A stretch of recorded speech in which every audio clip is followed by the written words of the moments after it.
That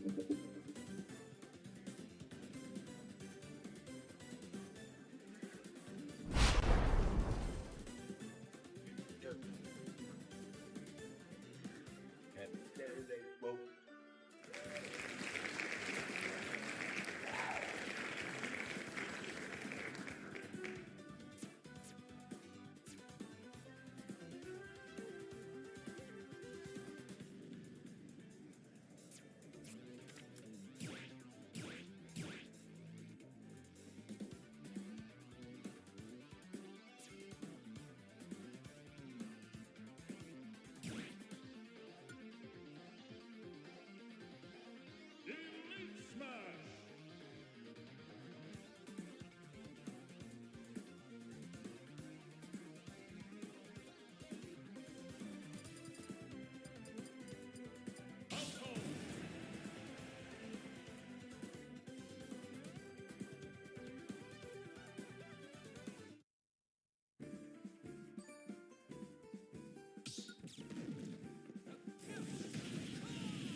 the ring.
Sorry, gotcha.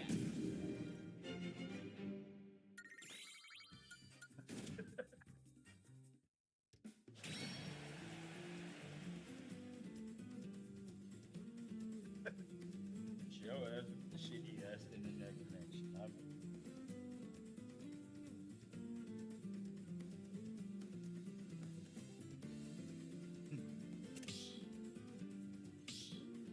you got exposed to the internet connection. 3, 2, 1, go!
Oh shit. Eat out my spice.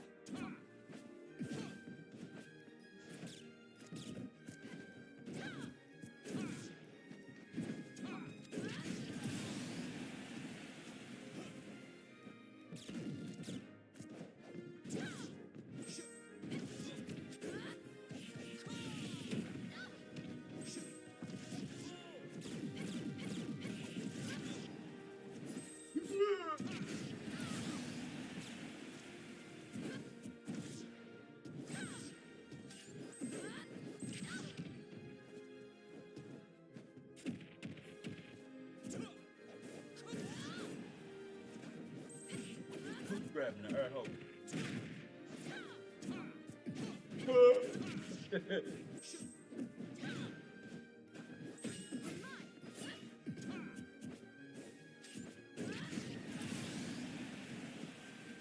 Wanna play like that?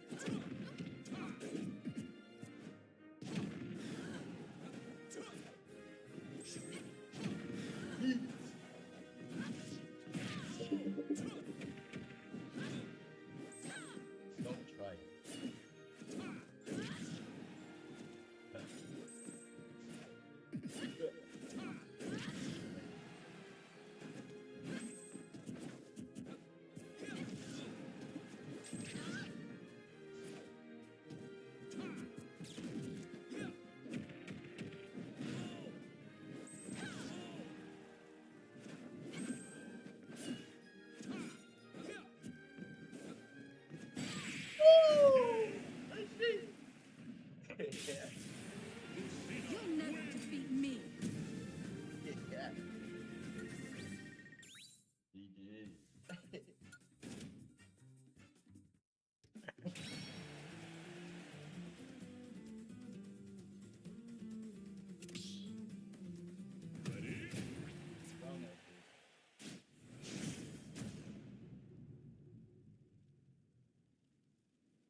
the ring.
I'm ready.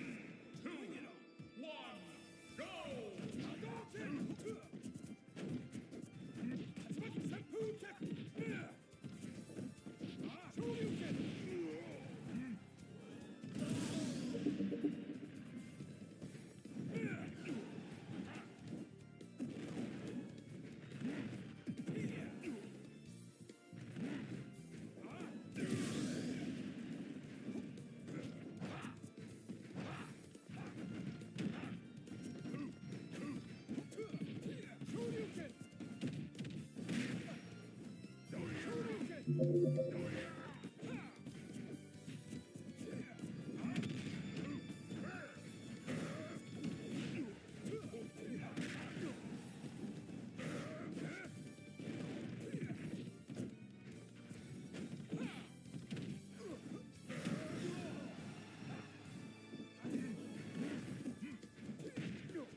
that.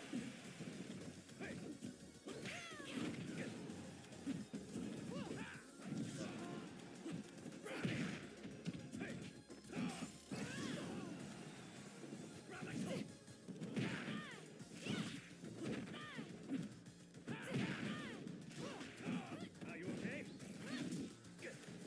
Power geyser! Radical! Power geyser! Kick back! Power geyser! Are you okay? Are you okay? Are you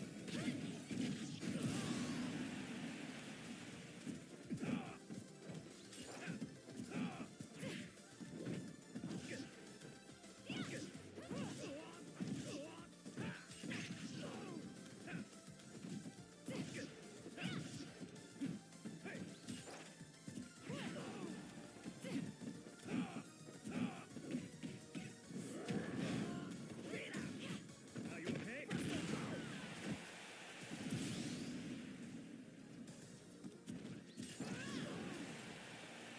Radical! Are you okay? Power geyser! Goodbye, power!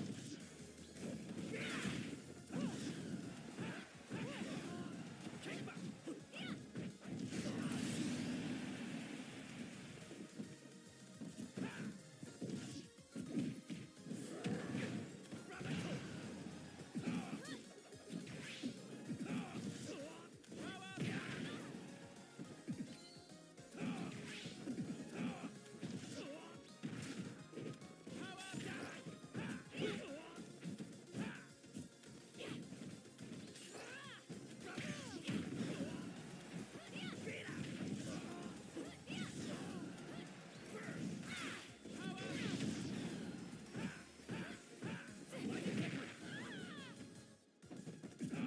Are you okay?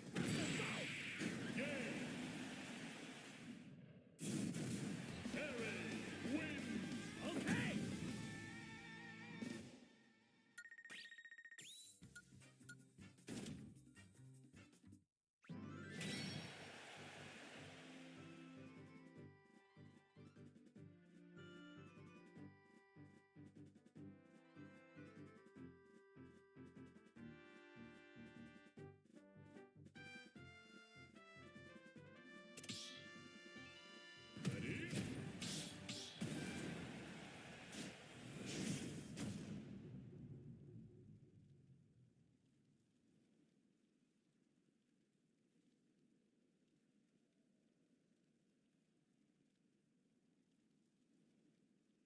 Three, two, one, go!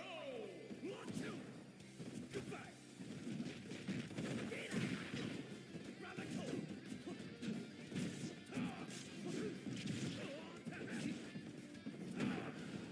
Radical!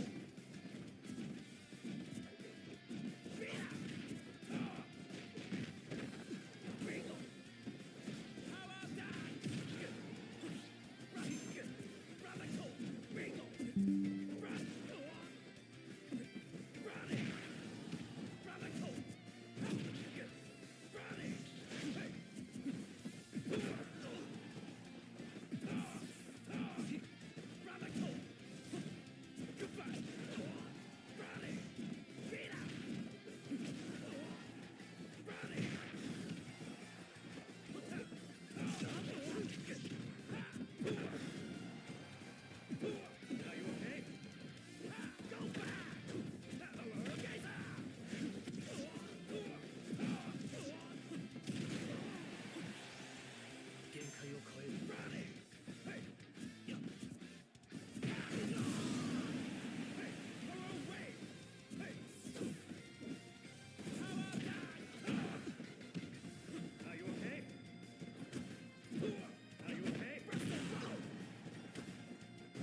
を変える。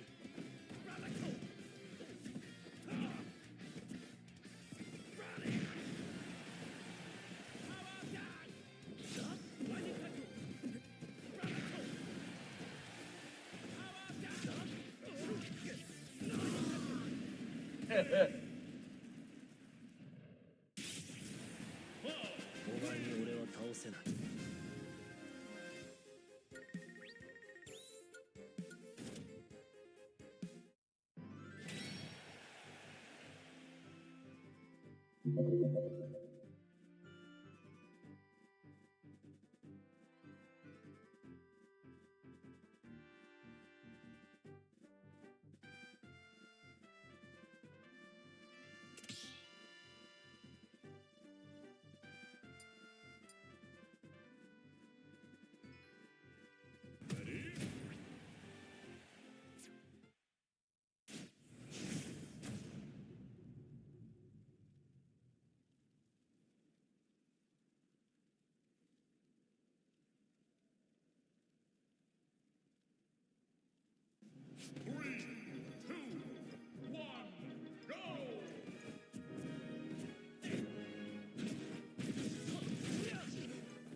悪く思うな。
Yo.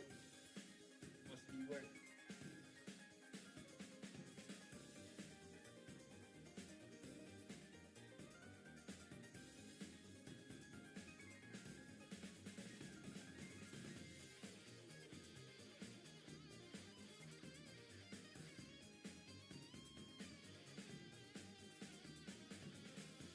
Yo, yo.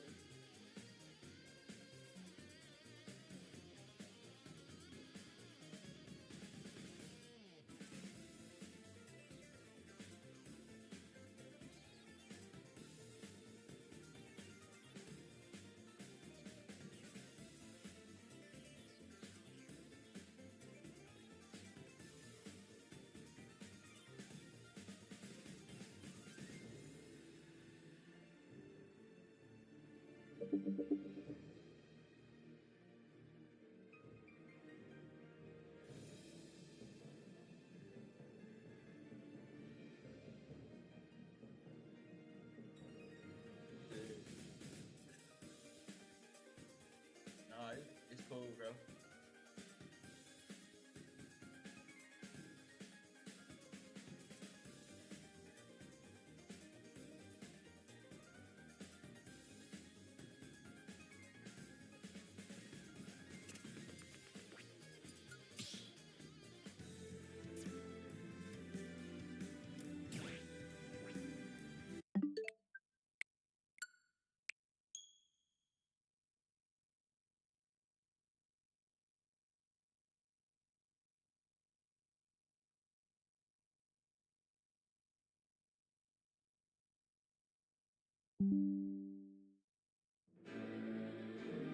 Colors weave into a spire of flame.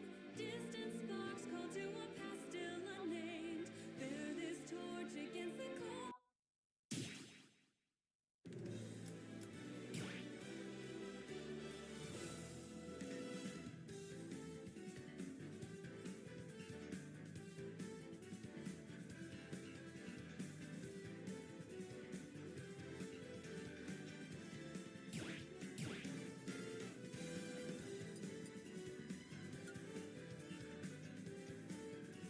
Elite Smash! Out-home!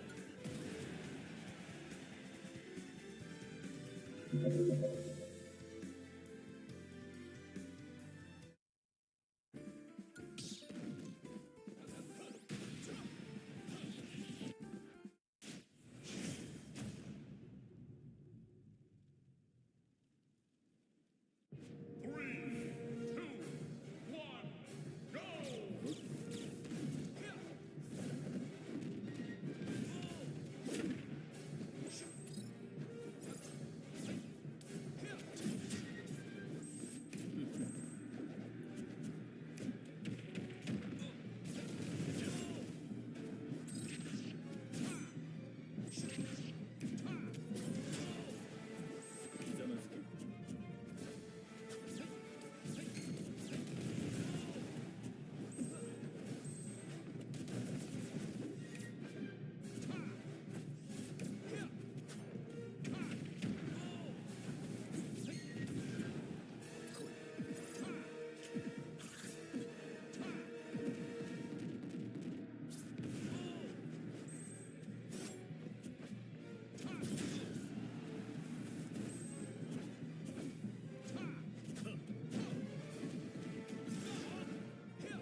freestyled on my ass.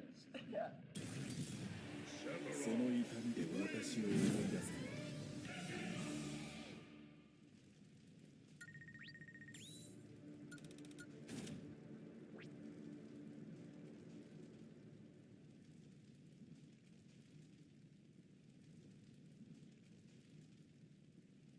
Yeah. Solo battle.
Oh shit.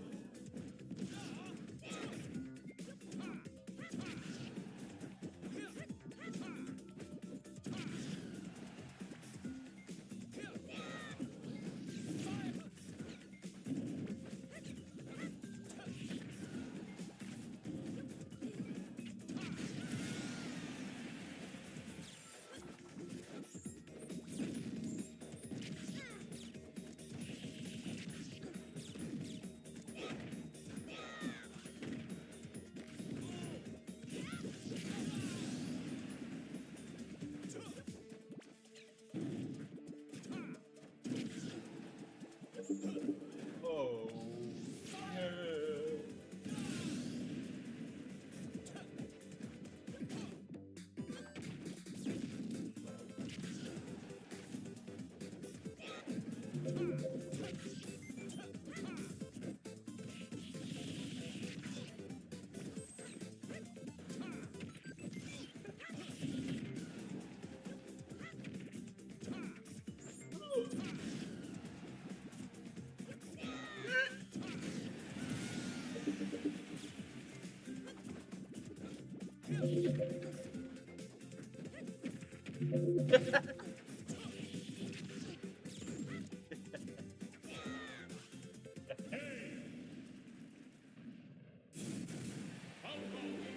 Had enough already?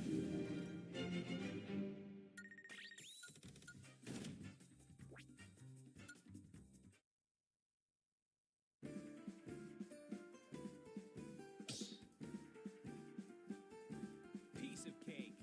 Come on, hands off my...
Bit.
stinky, stinky, stinky, worthless, cheesy, cheesy sheep.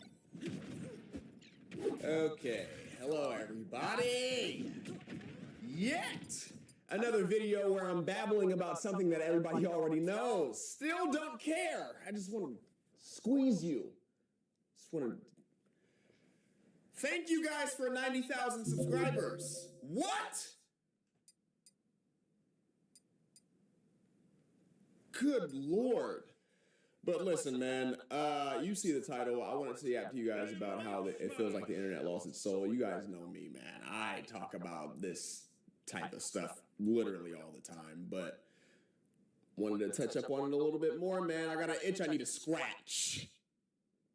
So anyways, you know how when you surf the internet, it feels like everybody's always trying to sell you something, right? It seems like everybody's always trying to get some money out of you. That's what annoys me the most. Now, what I'm going to do is I'm going to go down these bullet points, and now, except for the first one. The first one is the one that annoys me the most out of all of them.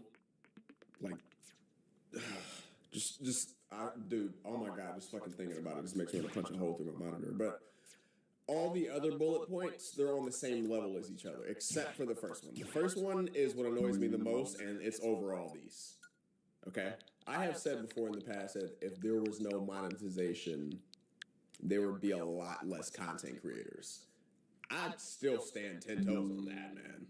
I wholeheartedly believe if you couldn't get ad revenue from this, like, no one would even want to be a content. Like, not no one, but there would be so many less content creators than there are now. Like, a lot less AI slop shorts, which is another bullet point, but and all these content creators, like, the only ones that we would have is the ones that actually have a genuine passion for content creation, and not all the ones that are only doing it solely and only to pay their bills. Like, there's gonna be no more of them. So I feel like we're kind of getting infested with inauthenticity just everywhere. Like, all these, especially with the rise of AI, bro. Like, it's the rise of AI and inauthentic content creators all at the same time. More AI, but man, now, like, the people that actually are human, right? The content that they're generating. I don't even want to say creating. They're content generators. Not content creators, they're generators, my nigga. Like, it seems like they're AI generating their fucking titles and their ideas and their dialogue. Like, I don't know. Like, even before the AI shit, like, the fact that people are just only doing this for monetization purposes only, like, they're making themselves make content. They don't really feel like making content, but they're pushing themselves to make that content, because if they don't, the lights are going to go off. I hate, this is my top 5 right here with the Science Speaks channel, man. The commentary channels. Oh, man. Okay, now, this might sound hypocritical. Sorry, you're a commentary channel. No, I'm not like every other commentary channel, though. You know, I get on here and I do my thing, but they just, I fucking cannot stand, I've said so many times in these videos, bro, I cannot stand how they would just find something random that's going viral right now on the internet and just pick a topic. They would just pick a topic, learn a little bit about it for 10 minutes, get on camera, and fucking just talk about it over some stupid ass gameplay and stretch it out to 8 minutes, as always, so they can put multiple ads in their videos and post a video, man, and on to the next. Especially if there's drama involved, because they know viewers love, and they just eat drama. They love drama, bro. Like, they love stuff juicy. They love doing this. Ooh, tea. You a grown-ass man in your late 20s living in your mom's basement, and you smacking your thumb and index finger together talking about some ooh tea like a 15-year-old fucking high school girl. God! I'm sorry. I don't have any underwear on under these shorts, so if you've seen a little bulgy-walgy when I got up, excuse that. But yeah, dude, it feels like these content creators are only making videos, like they're not making videos for them. I'm not saying you're not supposed to make videos for your audience, but it feels like they're only making videos just to get the views. It don't matter how the fuck they get the views. It don't matter if somebody died that everybody respected. Somebody fucking died in a horrible car crash. They will make a video making fun of that. They will literally force themselves to make that video not even actually feel that way deep down inside, but they're making themselves do it because they know if they do, they're gonna get views. That, in my opinion, is soul selling. I'm not even gonna lie. Like, I know people connect the definition of soul selling to, like, you're supposed to, I don't know, do some weird Illuminati shit and sign your life away in blood on fucking contract. I don't know. But I feel like if you're making yourself do something that you really don't want to do, but you're making yourself do it for views and pay, like somebody making fun of somebody respected getting in a horrible car crash, they know everybody's gonna react and be like, bro, what the hell? Like what is wrong with you? You're crazy, man. Like, they don't actually feel that way. They probably feel bad that they died in a car crash, but they're making themselves make a video making fun of the person that died in the car crash for views. And that, in my opinion, is soul selling, bro, because you're going against your morals for views and manyan. Now, I get that money rules the world, money make the world go around, bro, but I personally feel like you should find a way where you can be yourself, also do your passion, and make money from doing your passion. I don't want nobody to have jobs. I don't like the world, bro. I know everybody needs jobs everybody needs fast food. Everybody that has jobs like people, day-to-day people need all those people, you know what I'm saying? But damn, I just wish like nobody had to go to a job where they just had to drag themselves there, bro. Like I told y'all before in the past, I've had hella jobs before, and there was days where I just sat at the fucking edge of my bed. I had to take a shot or two before I even got in my fucking car, bro. I had to roll a joint before I even got in my car and went to work, bro, because it was so dreading, because every day that I went to work, all I could think about was YouTube. That's all I could think about was how I was gonna get my next subscribers on YouTube, bro. And I feel like those are the content creators that deserve to have a platform. The content creators that was making hella videos for years before they even started getting paid at all. Yes, let alone being able to live off the content, but even getting $1 off of your content. Like, I think those content creators that just all they can think about is content creation before they even get paid. All they can think about is content creation. I will literally fuck up at work because I was thinking about YouTube the entire time, jotting down video ideas, going in the bathroom and putting in my notes, like, I don't know. But yeah, besides that, that's a whole different goddamn Side Speaks video. But yeah, man, that's bullet point number one. Annoys me the most, annoys me to my core, right? Number two, I have been over a lot of times, made a video on it about how AI is getting scary and how AI is going to take everybody's jobs and like their place on the internet as a content creator. It's kind of what I want to go over. I just want to touch up on that just a little bit more.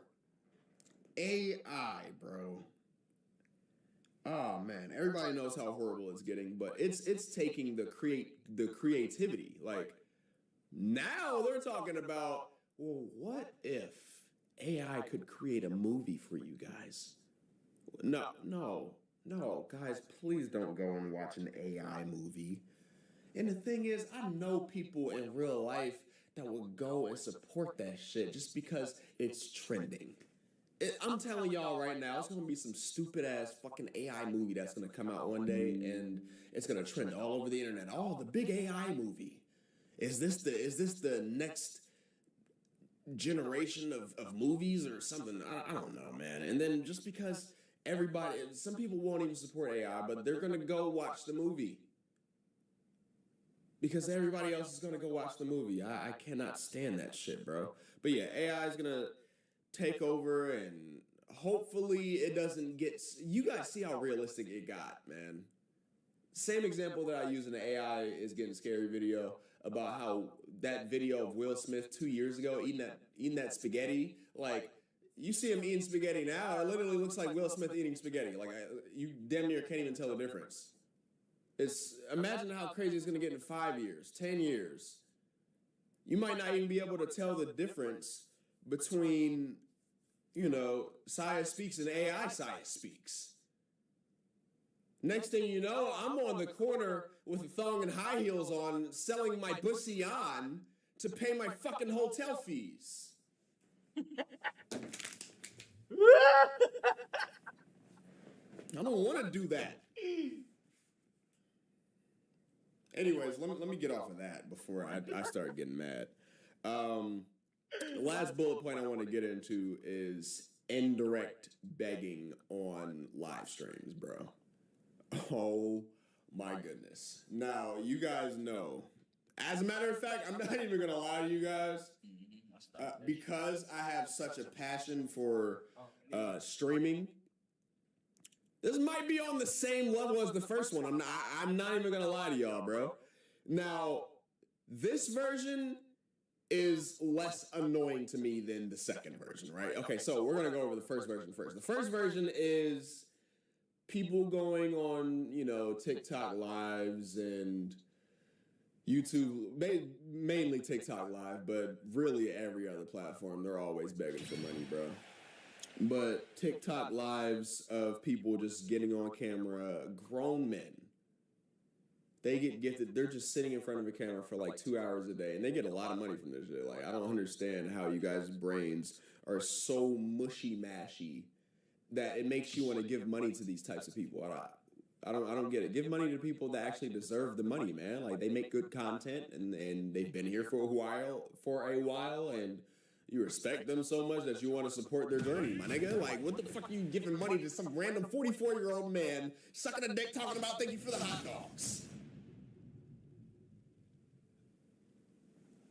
I don't know, man. I don't know, but I will go on TikTok Live right now, and if I scroll, actually that a lot of that shit kind of washed away because I don't just when I'm on these social media platforms, I don't just like everything that I see. You know what I'm saying? Like, when I'm on there, if I actually like something, then I like it. But I know how the algorithm is. If you like the wrong thing, they're gonna start like if you like a video about carpet cleaner, you're going to start seeing a whole bunch of videos pop up about carpet cleaner. Like, they do that because if you like the video, like, they want to keep y'all, they know, like, okay, well, this is what he rocks with a lot, so we're just going to throw a lot of this in front of his face to try to keep him locked onto their platform so we can make more ad revenue. Spread open. Let me get all up in there and deep sea dive. I am so sorry. Where the hell was I going with that? Oh, yeah. Okay, all right. So, grown men on TikTok Live begging for money. Okay, cool. Everybody knows that. Everybody knows that annoys everybody. Whatever. We're kind of over that now. But like, this is the second shit that I was talking to y'all about. This is what annoys me more than that, and is arguably on the same level as the first bullet point. Streamers. I already talked about this before. Streamers only streaming for the money, and that's it. They go live. They don't give a fuck about their audience. They don't really care about like how their mic sounds, what like the scenery, their background looks like. They don't care about their energy. All they want to do is just turn on. They don't even want to go live. They just turn on their live, sit there, and just literally just mindlessly watch YouTube videos without pausing at all. It's okay to react to YouTube videos on your streams. It's okay.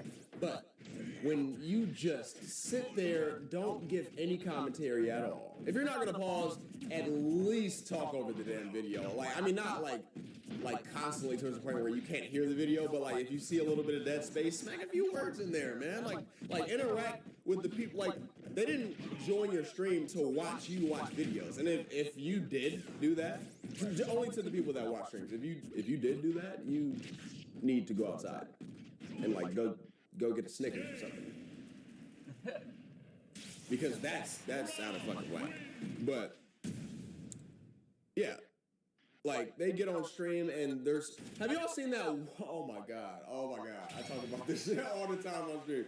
Have y'all seen this girl that was literally sitting on her chair and she had her knees hugged up to her chest and she was like, $5. It's only $5 a month. I make this content for you guys. What was she talking about? She was basically complaining about how she makes content for everybody for free, and there's people in her stream watching her video for free, like you're obligated to watch her fucking stream. Like, what the hell? And she's complaining that there's not a lot of people subbing. Well, bitch, you're not doing anything for them to subscribe. Like, these streamers lost the plot. You're not supposed to. You don't get on stream as a female, look pretty good, throw on some little fucking cat ears, and expect 1,000 subs. Like that. If that actually works, bro, I'm quitting. Fuck this, man. I'm gonna go sell milk or something. Like, I'm not about to sit here. I am not about to sit here and let somebody make more money on than me just because they're a female with a little Melianas and some turkey on their jerky. Some cat ears, a little tail, a whole bunch of stuffed animals around, a little bit of music playing in the background. They're just sitting on a big giant bean bag, reading their chat. They're not creating content. They're just sitting there existing. Why the hell do these bitches think, like, why do they think that it's, I don't know. Maybe it's smart because there are a lot of I don't know how it feels to have a coochie on. So I don't really know how easy it is to be a female streamer. I just know all you gotta do as a female streamer is get on there, look half decent, oil yourself up, smack on a bikini, and throw a tiny fucking little mini pool in the corner of your room, so you can get into the pools and beach category or whatever it is on stream. That's it. Where's the creation of content? I don't know, but yeah, I wanted to throw all that at you guys because it. Hey, so I want to talk about celebrity worship a little bit. This is a known thing. This has always been around, but it seems like it's getting worse the longer the internet's around. I am trying to figure out what. Listen, I'm not gonna lie. It's bad because this isn't even a drag. What I'm about to say, it's not even like a reach or anything. Like it's very, very realistic and it happens. I would not be surprised if a 28-year-old 6'2" grown man would change his sexuality. Would change his sexuality for LeBron James. Not at all. He could have a loving family, a nice, beautiful wife with big fat Melianas and dragging a wagon. 2 beautiful children, a goldfish and a fucking golden retriever. Just the perfect. And you just live in the suburbs. And you got like $1.5 million in your bank account. But if LeBron James says, get on your knees and twerk that hairy jungle for a nigga, I bet everything that I have ever stand for that you would do that in a heartbeat. Just because it's LeBron James. Are we starting to forget, like, these are also other men? Or, like, he goes to the bathroom and poops just like us. We're losing the plot a little bit. He got a butthole and he poops just like us. And it stinks. His poop stinks. He's not a god. You guys treat. I mean, it's endless. It's really anybody with a fan base, bro, but especially the ones that have like a fan base just full of those lonely parasocial people that have nothing to do but keep up with their favorite celebrities' lives all the time. And it's worrying me a little bit. It's worrying me a little bit because I'm starting to realize like how parasocial these people really are. Like I know you guys heard of John Lennon from the Beatles, right? Like I bring up this scenario a lot when I'm talking about this situation. Like your fans could be so obsessed with you that they want to kill you because they love you. So I know it doesn't make any sense, but the brain, if you love somebody, you just overstimulate or something. I don't know. There's something in your brain that's like, oh my god, like now I have to take their life. Like I'm so obsessed with them. Like what? I don't know. Like it goes from okay, like you're a casual fan of them to I kind of like this dude. To man, I love that person. To I really love that person. To I'm obsessed with that person. To now I want to take that person's life. Hold on, wait, we missed the exit. We missed the exit. We missed our exit. It's like 6.5 miles down that way. Like we're. What the hell happened? Where are we going? We gotta hit the fucking emergency brakes on that. First of all, we should stop at the sex part, anyways. I'm trying to tell you guys, I'm really.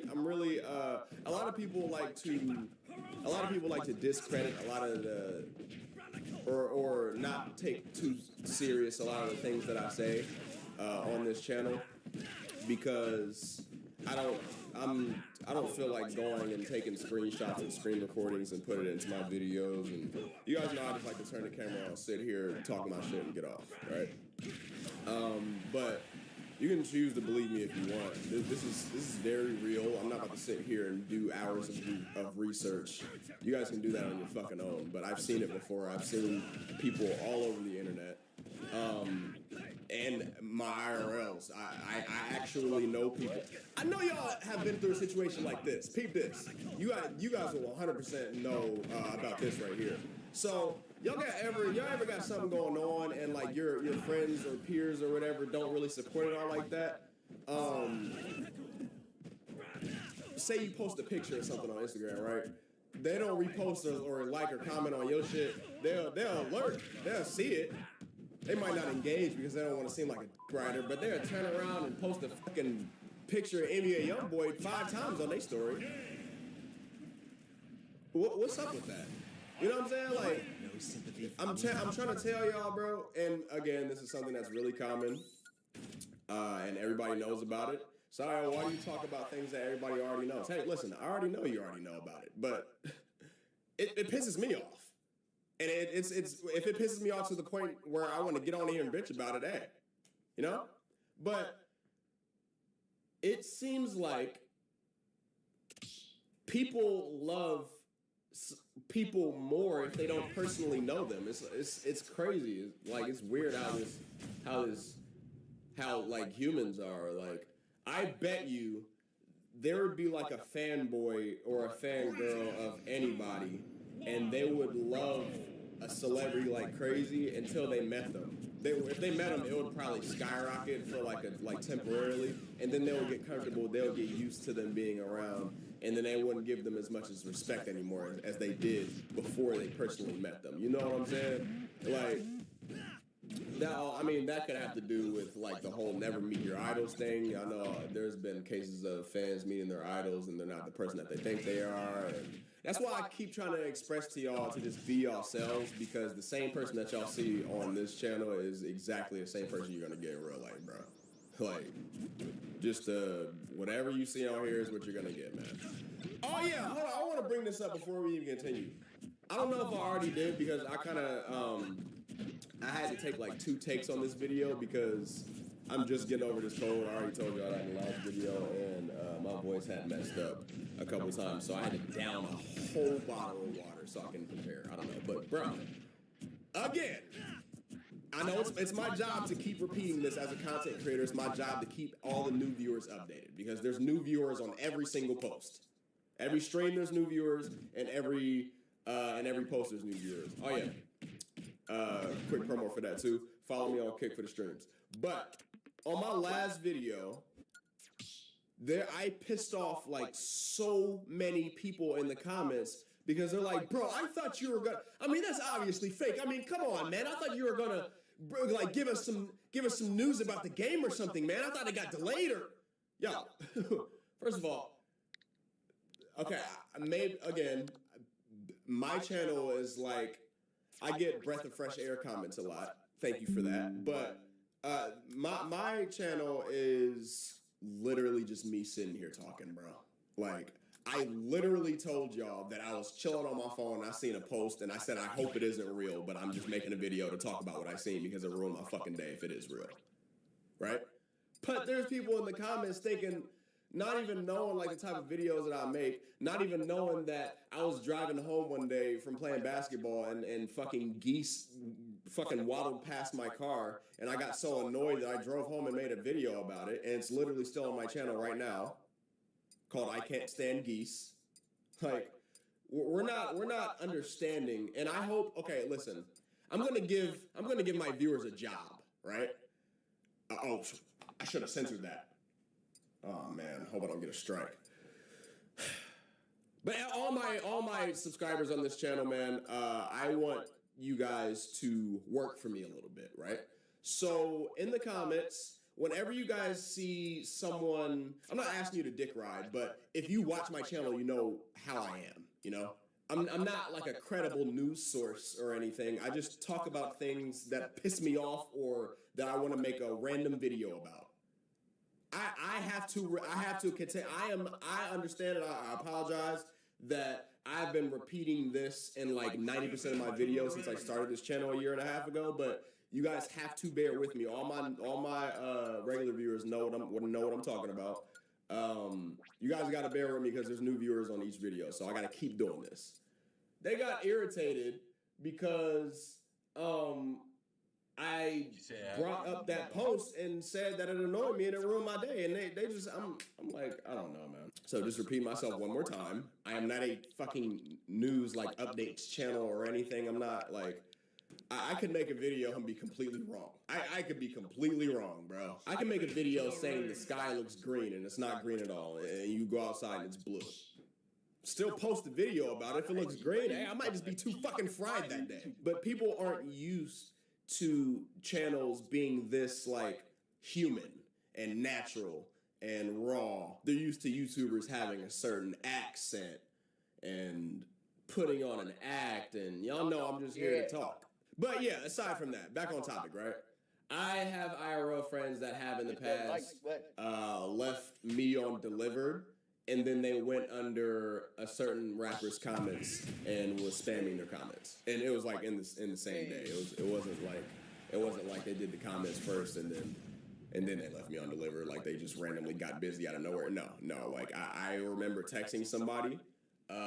And I opened Instagram and a rapper posted a picture, like it said like 5 or 6 minutes ago, and I seen them in their comments. And I didn't hear from them for like the rest of that day until we got into like a PlayStation party and I brought it up. Like, huh? I'm telling you, I personally just don't feel like it's a reach or a drag when I tell you guys that I think grown men or grown women would change their sexualities for celebrities. For example, let's make up a little scenario right here, right? So let's say Bobby finds out about this rapper named Lil Dylan from Chicago or something, right? Doesn't know who he is at all. He just stumbles across his music or something. Like, goes on his page. He's like, kind of like the way this sounds a little bit. Listens to his song, goes on YouTube, watches a music video. It's like, oh, really? Let me subscribe and follow him on Instagram. I kind of want to see what he's got going on moving forward. Like, I want to see like his next I want to see what he's gonna do. Right? More music. Lil Dylan keep posting music. Bobby really loving it now. He's like, oh my man, he's turning into one of my favorite artists. Keeps posting. Now Bobby loves it. Let's say Lil Dylan drops an album, and Bobby loves every single song on that album. Next thing you know, Bobby goes from just casually looking at, scrolling through his Instagram page to calling him God in his Instagram comment sections. I promise you guys, I am seeing civilians calling like rappers and celebrities, basketball players, like any person of notoriety, they're calling them God. And they're being serious. They're so insanely out of touch with reality, and that's why I said that it gets worse the longer the internet's around, because like people that are super lonely and stay in the house all the time and are just glued to their phones until they go to sleep, from like the time that they wake up until the time they go to bed, they're like getting reality fucked up with the internet. I am now seeing people praise celebrities. Again, this is how it always been, but it's getting really bad because you can almost feel like you know the celebrity with how much like the internet has advanced and how much you can learn about them. Like back then, you'd only have to like either see them in real life or read about them in the news or something. Like now you can follow their personal socials, and you know you might get a DM back from them. It's crazy, man. But again, this is just a random topic that I feel like talking about. Oh yeah, of course, this whole video is not about me. So do not do that for anybody else but Saya Speaks. Okay? Look at me, look at you dead in your soul to try to force a manipulation tactic. Hey, everything that I just said doesn't include me. You can do that to me, not everybody else, okay? Ooh. No. If you made it to the end of this video, make sure you guys drop a 91 in the comments for me, bro. Follow me on Kick. Hit 'em up. Peace. For some reason, it's a joke to tell people that they fell off. Even if content creators didn't fall off, it's a trend now. It's a trend. There's literally posts on TikTok, on Instagram Reels. I seen a post that said, hey, everybody, name somebody that fell off in the comments. Right? And there's just like 35,000 comments. And everybody is just talking about how these people fell off. Like, for example, bro, if you see a content creator that used to be like going like real crazy, like they used to get like 100,000 of views and now they're getting like 5K or something like that. First of all, it's not their fault, okay? I didn't fall off yet. But I have content creator friends that have. You know what I'm saying? And they don't want to express it like how I express it, because they know that if they express it, they're just going to see more comments like that. You feel me? I don't give a fuck. You know what I'm saying? I'm going to call it out. I'm tired of seeing that fucking shit. And it's irritating, because what do you gain out of saying some shit like that? You know what I'm saying? They even say it for people that didn't fall off. Like, for example, like for me, you know what I'm saying? Y'all know me, bro. My skits get hundreds of thousands of views. But I'll post a video. It'll be like an hour, bro. And if it doesn't meet like what the last video did or something like that, all of a sudden I fell off. Like, what the fuck? I'm not gonna name my other content creator friend, because y'all know exactly who he is.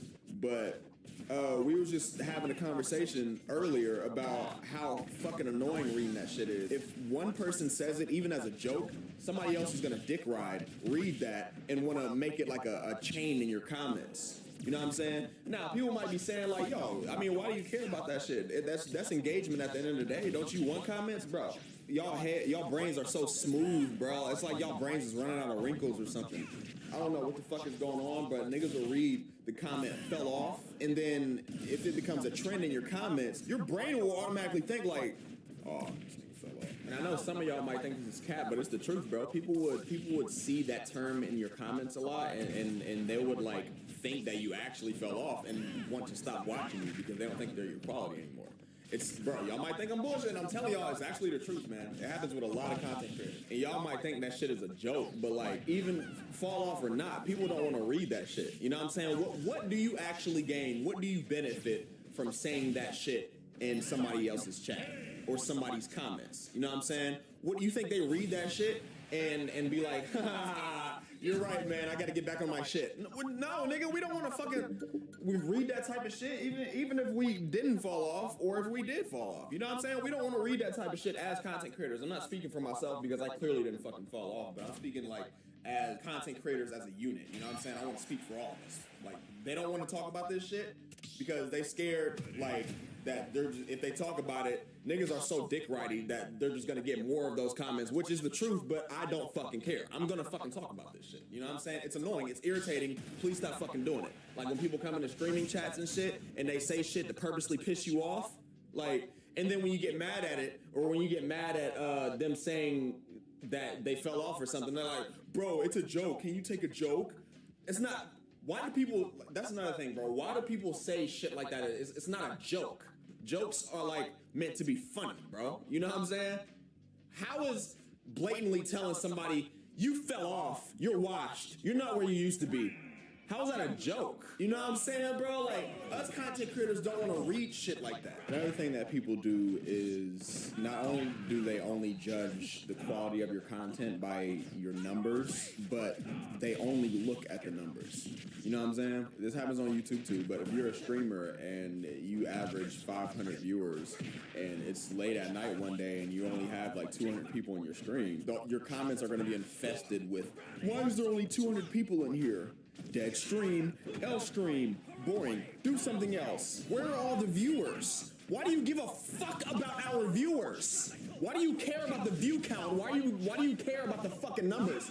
Why do you care about that shit more than we do? What the fuck is up with that shit? I've never fucking understood that. I watch shit for the content. Only way I'm looking at the views is because it's right under the fucking title, bro. I don't give a shit about the views, bro. If I look at the title and the thumbnail and it makes me want to click, I'm gonna click and I'm gonna watch that shit. If it is funny, I'm gonna fucking sub. If it's a stream, I don't give a shit if you got 300 viewers, 30 viewers, or 3,000 viewers, bro. If I click your fucking stream because it looks interesting, and I join your stream, and you're interesting, I'm gonna follow. I literally seen somebody in a comment section say, oh, I thought this video was funny until I checked the views. What the fuck? I've never understood why those stats, it's none of your concern. Why do you give a fuck? If we already gotta deal with YouTube making that shit happen for us. You know what I'm saying? Like for example, bro, like if all of a sudden, because this is what happens. Every time I want to take a mental break and I take like 2 weeks off of skits, my first like 2 or 3 skits don't really perform well until I start getting more consistent, and then I get back into the algorithm. It happens every single time I take a break. You know what I'm saying? And every single time there's bullshit like that in the fucking comments. You feel me? They don't understand that shit. They don't understand that it's not us that's doing that shit. It's the fucking YouTube algorithm. You know what I'm saying? You could fuck up once, bro. You know what I'm saying? You could post some shit, get millions of views for a week straight. You know what I'm saying? But if you fuck up one time, bro, you're gonna get kicked straight the fuck out. You feel me? That's not anything that we have control over. It's the fucking YouTube algorithm. We're not. It's not like y'all don't understand, bro. It's really fucking irritating for content creators because we gotta read that shit and y'all don't know what the fuck you're talking about. You feel me? That's irritating. But what irritates me even more than that is the fact that people only look at numbers, bro. Like, there's videos that I've gotten 1,000 views in 10 minutes and it ended up doing 2 million views or 700,000 views. You know what I'm saying? But there's also videos that did 1,000 views in 10 minutes that only ended up getting 120,000 views. I seen a nigga in my comments a couple hours ago put 1,000 views in 10 minutes? Fell off. Like, even if you are gonna dick ride, bro, why only be biased? Why only? It's only been 10 minutes, my nigga. Even if it's been a day, 3 days. There is literally a fucking TikTok that says telling content creators in real life that they fell off just because it's a trend, bro. You know what? I want to talk because I know one of y'all niggas that is watching this video right now has done that shit before. Can I just ask y'all, what do you gain? Like, what do you gain from that? What are you doing? What the fuck are you doing? Just going and straight up telling people that shit. There's nothing to laugh about that shit. It's not funny. It's not gonna push us to be better. It's not gonna do shit but piss us the fuck off and get under our skin. Why do you want to do that when we give y'all content to watch? I don't know. And I already know some old dumb fuck is already watching this video thinking like, oh bro, all you have to do is make videos. Why can't you deal with a few comments? That don't got nothing to do with what the fuck I'm talking about right now, bro. Nothing. Just because you're fucking pissed off at your profession doesn't mean that we're not allowed to be pissed off at our fucking profession. Okay? Just because it's easier than what you do doesn't mean we don't have the right to be pissed the fuck off at it. And first of all, the term fell off itself.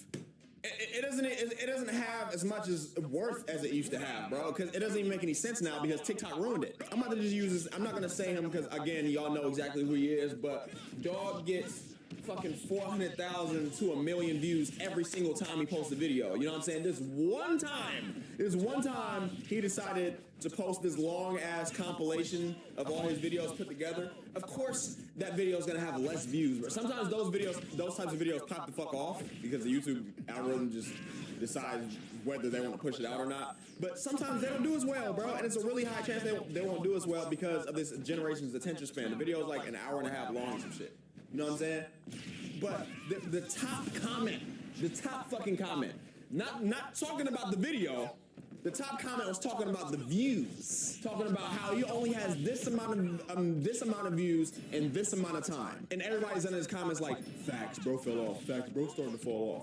Even though all of his videos are doing fucking outstanding, just because that one video is fucking up. Now he fell off. Y'all don't know how this shit works, bro. And it pisses me the fuck off, man. That shit is annoying. And yes, we can just delete the fucking comments. Yes, we can. But people are, y'all, it's a long line to this shit, bro. Then people are noticed that we're deleting the comments. Then if we don't delete the comments, people are gonna read those comments and say, they're gonna say exactly like if somebody says bro fell off, somebody's gonna dick ride and say bro fell off, and then that nigga's gonna dick ride that nigga that said bro fell off and say bro fell off, and it's gonna be a big ass chain. Next thing you know, people are so hungry for likes and attention and shit, people are only gonna be commenting that shit in your comment sections for likes. Now all of a sudden, your content's fucked up. Nobody gives a shit about your content anymore because now everybody's just dick riding for likes in the comments, and now you want to turn your fucking comments off.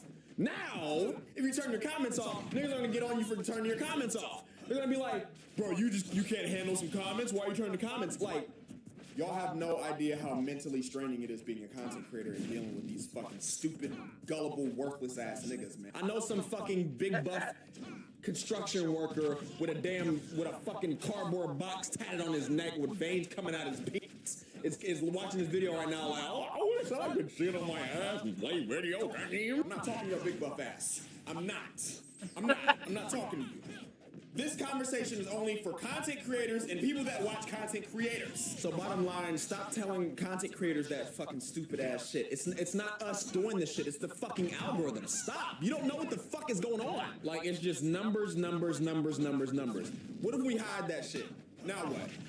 You don't want to watch this no more? Like, are niggas just watching me because I get a lot of views on my fucking skits? What if I fall off one day and the algorithm wants to fuck me up? And all of a sudden I start getting fucking 5,000 views in a damn month on my videos, bro. What now? Now I'm not funny no more? I'm not funny no more, right? Like that, you know what? And I know niggas think I'm like just yapping, bro, but that's what these niggas actually think. Again, I told y'all, I seen the skit. I seen somebody make a skit and the comments said, I was gonna laugh at this video until I checked the views. How does that make any fucking sense? I promise y'all, bro. I promise y'all. If one day I end up getting some bullshit ass views like that, niggas gonna be like, I miss the old Saya. Saya's videos just aren't funny anymore. When it's literally the exact same shit, and the only thing that happened was the YouTube algorithm decided, you know what? We don't want to trend you anymore. We're done. Now all of a sudden, us content creators ain't funny no more. You feel me? All you're doing is looking at the numbers. Now just after making this video, I'm starting to think that 90% of people that watch videos only clicked on them because the views. Hey, you can't hear me, my bad. I tell you what's up. So annoying, man. Follow me on Kick, bro. I'm out.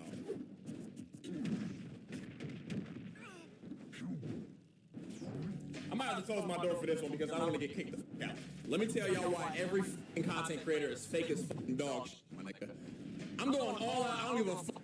The one thing that I'm not doing though is naming names and shit because y'all not about to, I'm not one of those people, bro. But like dead ass. I'm telling you right fucking now, whoever you watch, if you watch mad content creators, bro, 95% of them are fake as fuck. I'm trying to tell y'all it's nothing but numbers now. I posted it on my Instagram story earlier. This is what I said. This industry is so phony. It's all about numbers. If you're popping, you're connected with damn near every creator. But the minute you stagnate, all of a sudden your significance dropped and you're not worth talking to anymore. I said, I'm tired of seeing this shit with all the time. No, I said, I'm tired of seeing this shit all the time with not even just creators, but literally any nigga with any sense, any sort of notoriety at all, bro. Listen, bro. I said, if you don't have anything for these leech ass niggas to benefit from you, you're deemed irrelevant. This shit is sickening. I said, this is the last thing I said. I said, it makes me not even want to get views anymore because the minute I do, it ain't shit but leeching. Hear me out. If there's anybody in this stream right now that is thinking about doing content or something like that, bro, and you somehow, not even content, bro, if you do music, if you do content, if you fucking, anything that you do that will get you any sort of notoriety, bro, even publishing a fucking book, whatever.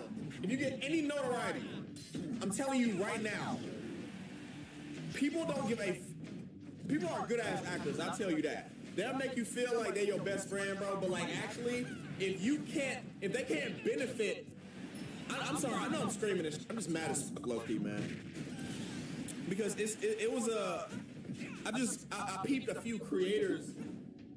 Again, I'm not gonna name names. Y'all know I never do that when it comes to shit like this. But I've seen creators like fall off a little bit, and they lost all of their fucking connections, bro. So I'm trying to tell y'all, if y'all want to do something that gives y'all any sort of notoriety, bro. I know there's a lot of people out there that just wants to just get money and just stay out the way, which I respect. You feel me? But if you do something that gives you notoriety, bro, there's gonna be a whole bunch of leeches coming after your ass, bro, every single time. That happens to me every single time, you know what I'm saying? Haven't fell off yet, but every time I go viral, leeches. But as soon as I stagnate and get regular views again until the next time that I go viral, those niggas are nowhere to be found, bro. I swear to God. It's like, it's niggas that will like purposely try to build a connection with you too, my nigga. Like they will try to make it seem like they're one of your best friends just to use you when you're at the top. This shit is like, I swear to God, I'm not gonna quit, but I get thoughts of like, I don't even want to fucking do this shit anymore, bro. I don't want to be around this fucking shit anymore, dog. These niggas are fake as fuck. I'm trying to tell y'all, bro. This shit is so fucking bad. Like, I want to name names so bad, bro, but like, real shit. I'm gonna just give y'all an example right here, bro. I've said this before in the past streams, but since there's more people than it usually is in this stream for like the first 10 minutes or whatever, I'm gonna just re-say it again for the people that wasn't in the last one, right? Y'all might know what I'm about to say. During the basement series, right? That's just one of the many. The basement shit, that's what blew me up, but that is nowhere near my biggest videos, bro. You know what I'm saying? Like, my biggest videos are either the Discord mod shits or the impressions, or like just random fucking skits that just went viral. You know what I'm saying? The basement shits, the highest amount of views I got on that shit was like 600,000. You know what I'm saying? I got over like 20 videos with 600,000 views. You know what I'm saying? So, aside from that, one of the shits that blew me up was that Corey Kid in the Basement series shit, right? I'm doing the basement shit. I'm posting videos, making videos in the basement or whatever. All of a sudden, there's just, and this happens every single fucking time. Even that brain rot shit that I posted last month, bro, it pulled like 600,000 views in a month. And there was niggas all in my motherfucking DMs that creators I've never seen before, I never given a fuck about before, like, just trying to butter me up in order to get into one of my videos or something like that. You know what I'm saying? But anyways, I know I keep getting off track, my fault. It's just a lot. This shit really pissed me off, bro. During the basement series, I'm making the basement videos. There's creators left and right trying to either ask me to be in the basement shit. They don't got nothing to do with Corey at all whatsoever. You know what I'm saying? They don't even watch my fucking shit. Niggas will even lie to me and tell me that they like one of my biggest fans and shit. To try to make me be like, oh, I appreciate you've been supporting me for this long. First of all, a nigga will say, I've been supporting you since you started watching videos since you started making videos back in 2018.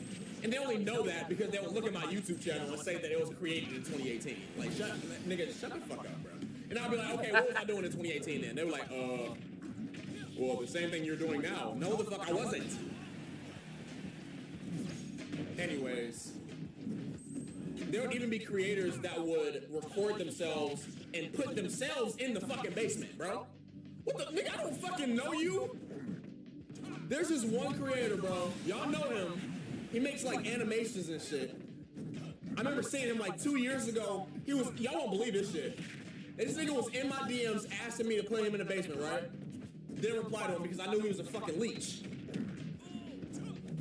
Tell me why when the series ended and Corey came back to YouTube and shit, and he shouted me out in his YouTube video and all that.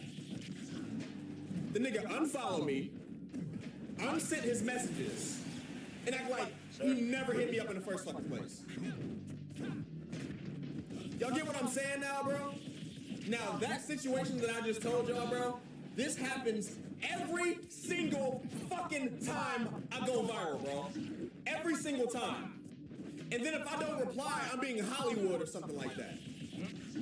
That's why you just gotta accept that you just can't satisfy everybody, bro, because niggas will not fuck with you when you stagnate, bro. Niggas will not fuck with you when you're getting like a regular amount of views and shit. You feel me? They don't give a fuck about you when you're stagnating. They just only care when you're up. You know why? Because they're only talking to you because they have something to benefit from you. That's it. They don't give a fuck about your ass. Nobody gives a fuck about your ass, bro. I swear to God, they don't. It is rare to have an actual, genuine, authentic connection with, you know, anybody that you come into contact with when you get notoriety and shit. That shit is so fucking rare, it's almost impossible. So I don't want any of y'all to see, like, you know, big creators and shit. You see they're all peachy and shit. Check their views, bro.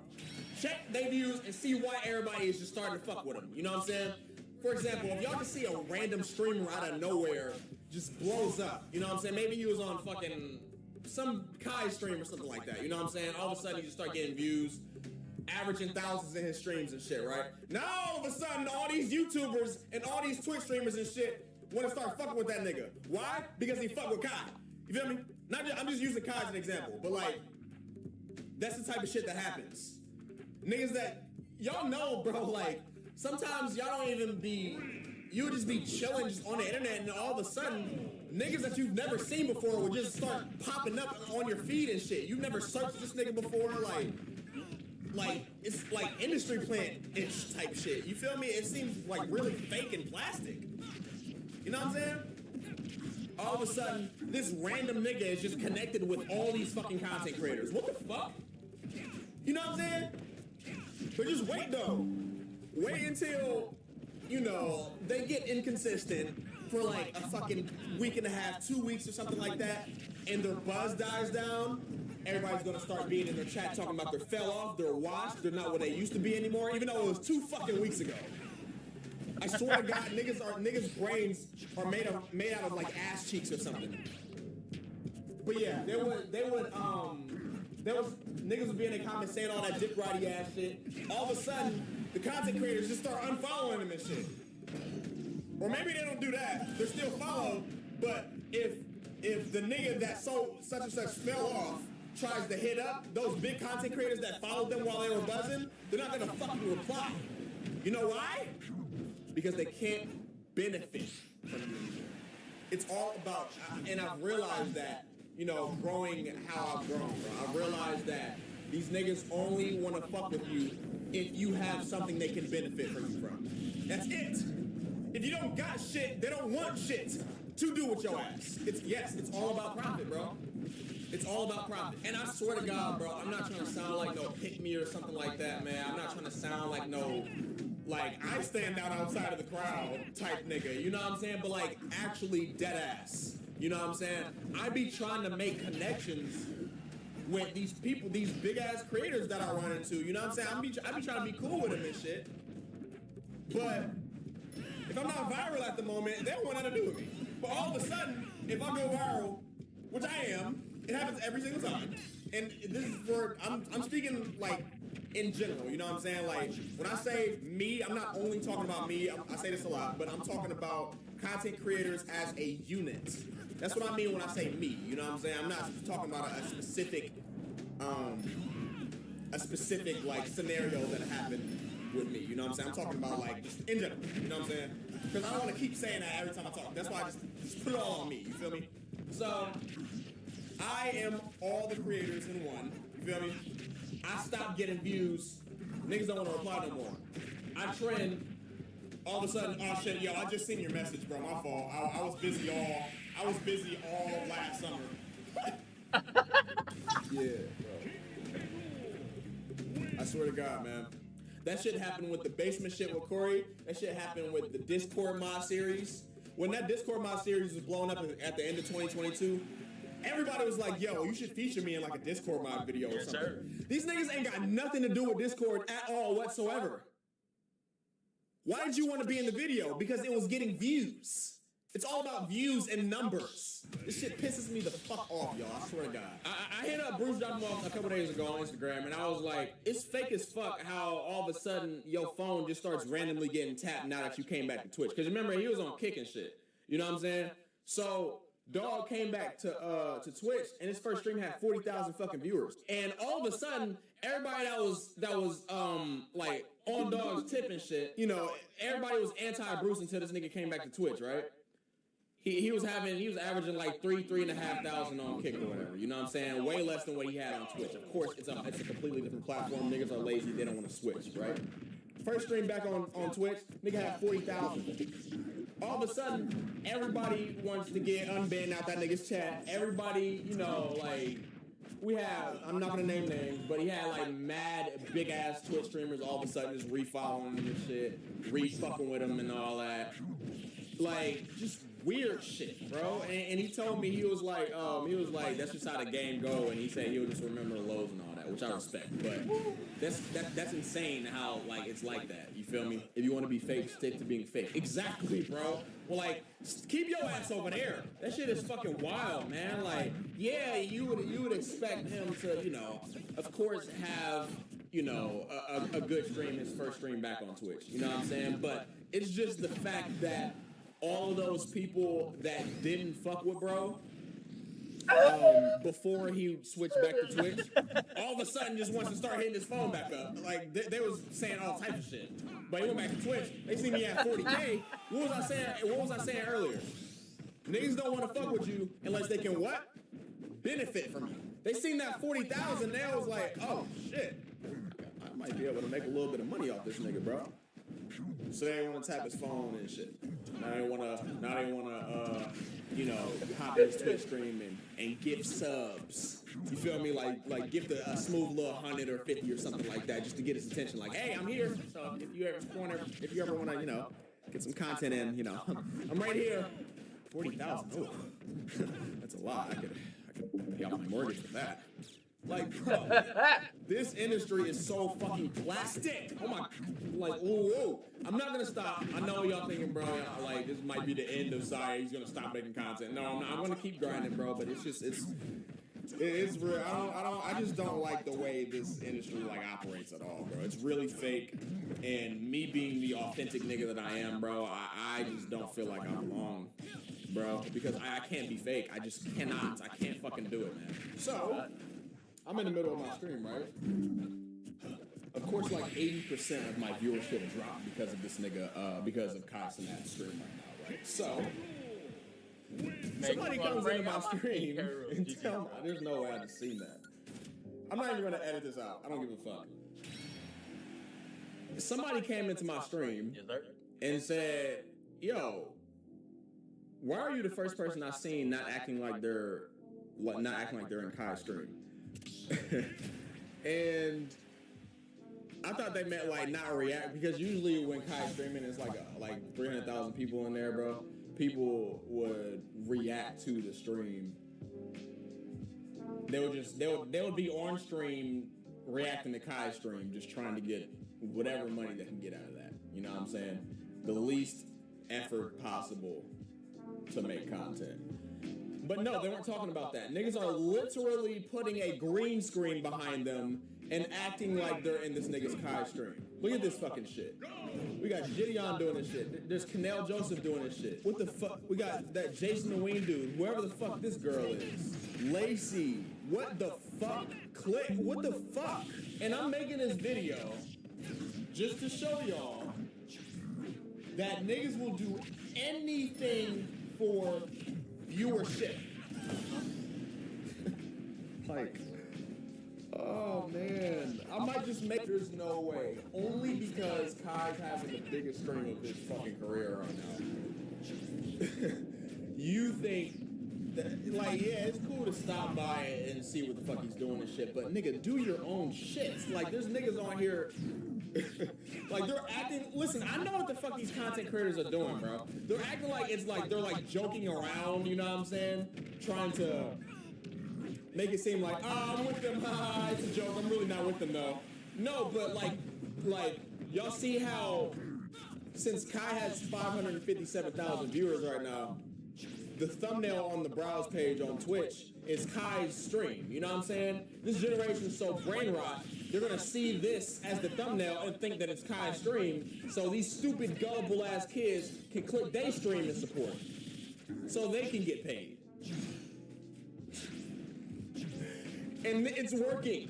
Niggas are getting more viewers for acting like they're in Kai's stream. And the person that came into my chat and asked that, I swear to God, I thought they was just asking like, why am I not reacting to his stream? Niggas are literally doing that so the thumbnail can be Kai Cenat's stream because he has the biggest stream right now for more viewers. And the thing is, bro, people would probably tell me like, yo, it's probably smart to do that too. Fuck no, I'm not fucking doing that shit. Hell nah. For example, bro, like, look at this.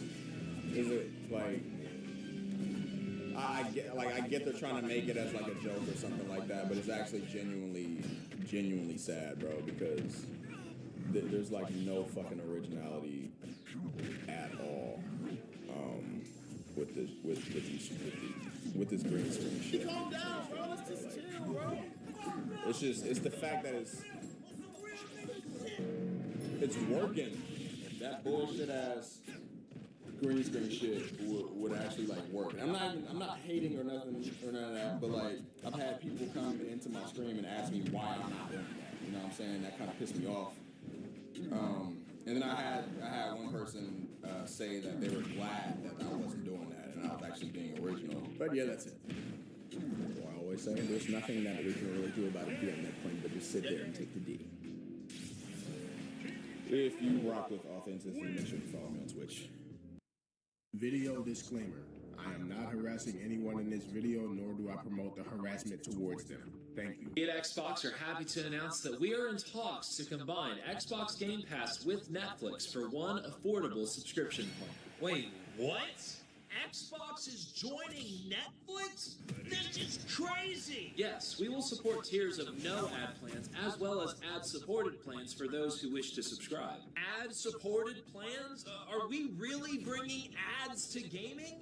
How is that even going to work? Similar to Netflix ad plans, we will run 4 to 5 minutes of ads for every hour during gameplay on Xbox Game Pass. Whoa, I can't believe it's happening for real. We're actually going to start seeing ads while playing video games. That's right, and you won't own the video games or TV shows and movies on Netflix either. You know our billionaire corporate saying, you will own nothing and be happy. Well, whatever. I'll just buy my games to own on the Steam Spring Sale instead. Wait, what? I'm not signing up for any ad-supported subscription to play video games. This is why Steam is the best. Here we go again. Being a console gamer in 2026, more specifically an Xbox gamer in 2026, has to be a humiliation ritual. Because what is this? These gaming companies are so out of touch with their consumers, it's crazy. You would think that because the majority of gamers are on console, they would create systems tailored to the console gamer's experience, but they don't. These companies are blinded by so much greed, it's causing them to self-sabotage. Xbox just time after time digs themselves in a hole that they don't have to be in. They increased the Game Pass prices. They gave away all their Xbox exclusives. They're even trying to make their next console a console PC hybrid. And now they're thinking about merging Xbox Game Pass with Netflix subscriptions. Bro, how did we get to this timeline? And before we get into this video and break down everything I want to talk about, I have to put out there, I am not a Xbox hater. I'm not inciting console wars, and I'm not saying that PC is greater. I'm not that type of person. This video and channel is just strictly informative in nature, and I'm just sharing my own thoughts and opinions, and I encourage you to do the same. I just think it's important to make videos like this because the gaming industry industry right now is in its darkest ages, and I cannot let my fellow gamers succumb to Xbox's greed. Xbox might lower the price of Game Pass? New Xbox boss is looking at lower price Game Pass tiers? I can't believe it. The curse is finally lifted, y'all. Y'all are finally free. She's considering other ways to make products and consoles more enticing for a wider audience, which includes possible partnerships like Game Pass and Netflix. She also ended the This is an Xbox campaign, and that's fair because that got out of hand. Like, that is not an Xbox game. All this sounds good though. Like, it would just be a shame if someone made a skit and just threw the whole balance off of the operation. Like, I don't know what they would say. Do not be fooled by Xbox's recycle strategies, because in no way, shape, or form will this ever turn out good. They're talking about reducing Game Pass prices just to lock everyone back in, and then one day it'll just magically spike again. Do not fall for this, because when the prices do magically spike back up and you want to cancel your subscription, the website is randomly going to stop working. Y'all remember they did that? Xbox wouldn't need to try to rope their customers back in if they never raised the prices this high in the first place. Game Pass in 2017 was $9.99. Basically, you had unlimited games for $10 a month. You can't beat that. Then in 2019, Ultimate Game Pass became a thing mixed with Xbox Live Gold and cloud gaming, all for the sweet price of $14.99. Still not too bad, right? But then in 2023, Xbox Game Pass jumps to $16.99. Oh boy, this is where it starts getting bad. And in 2024, the price jumped to $19.99. This is where gamers started to feel like Xbox Game Pass was no longer a steal. At this point, many gamers could tell that Xbox was just capitalizing on their loyal fan base. But then in the big 2025, Xbox increased Ultimate Game Pass to $29.99. And this is where fans completely had enough. Xbox always made poor decisions throughout their entire existence, but this is what pissed people off to the point of no return. Back in 2017, they introduced Game Pass and it was a steal. It made the customers happy, but it just wasn't enough for them. So when I tell you, in no universe, in this entire multiverse, in this entire macrocosm, will Xbox Game Pass and Netflix ever work out? So while the price of Xbox Game Pass might drop, you will get ads every hour while playing the game. Like, are we dead ass? Guys, please do not fall for this. Who wants to be playing a game and then randomly... If the Xbox CEO was genuinely trying to make Xbox a better place, why not just lower the price of Xbox Game Pass and nothing else? Why does it have to be lower the Xbox Game Pass prices with Netflix and ads? Huh? The PlayStation Store is experimenting with dynamic pricing, and people are not happy. Basically, if you usually don't buy games, they might give you a little discount just to get the ball rolling, to get you to buy the game. And so far, that's mostly what they've been doing. But obviously, the goal here isn't to give people discounts. It's to find the people that are willing to pay more so they can charge them more. Like, okay, you bought Spider-Man and Resident Evil and God of War. So how about instead of charging you $55, we charge you $65? You can afford it. Come on. Yeah, people are not going to like this. Wendy's actually tried to do a similar thing, but the backlash was so bad that they were like, okay, never mind. Sorry. Who the fuck does Sony think they are? We cannot let them keep getting away with this. Xbox said they was finna stop making consoles, and Sony said, yeah, let me increase my price by $100. This shit has gone too far, and I'm gonna keep it real. El Cinco ain't worth $650. Bro, they want people to pay $900 for a PS5 Pro. This is just another episode of Steam does nothing and wins. Bro, the PlayStation 5 almost 5 years old. Why is the prices still increasing? If you don't already have a PlayStation, just forget about it. You ain't missing out on nothing. Nigga, AI has done irreversible damage. Sony really woke up and said, how can we charge more for a 5-year-old console? What's even crazier, they never explain why they do this shit. They just increase the prices, then disappear. The only thing this price increase confirms is that GTA 6 will be coming. Sony, that one friend that just keep asking you for money but never pay you back. Come on, bro, it's only $100 more.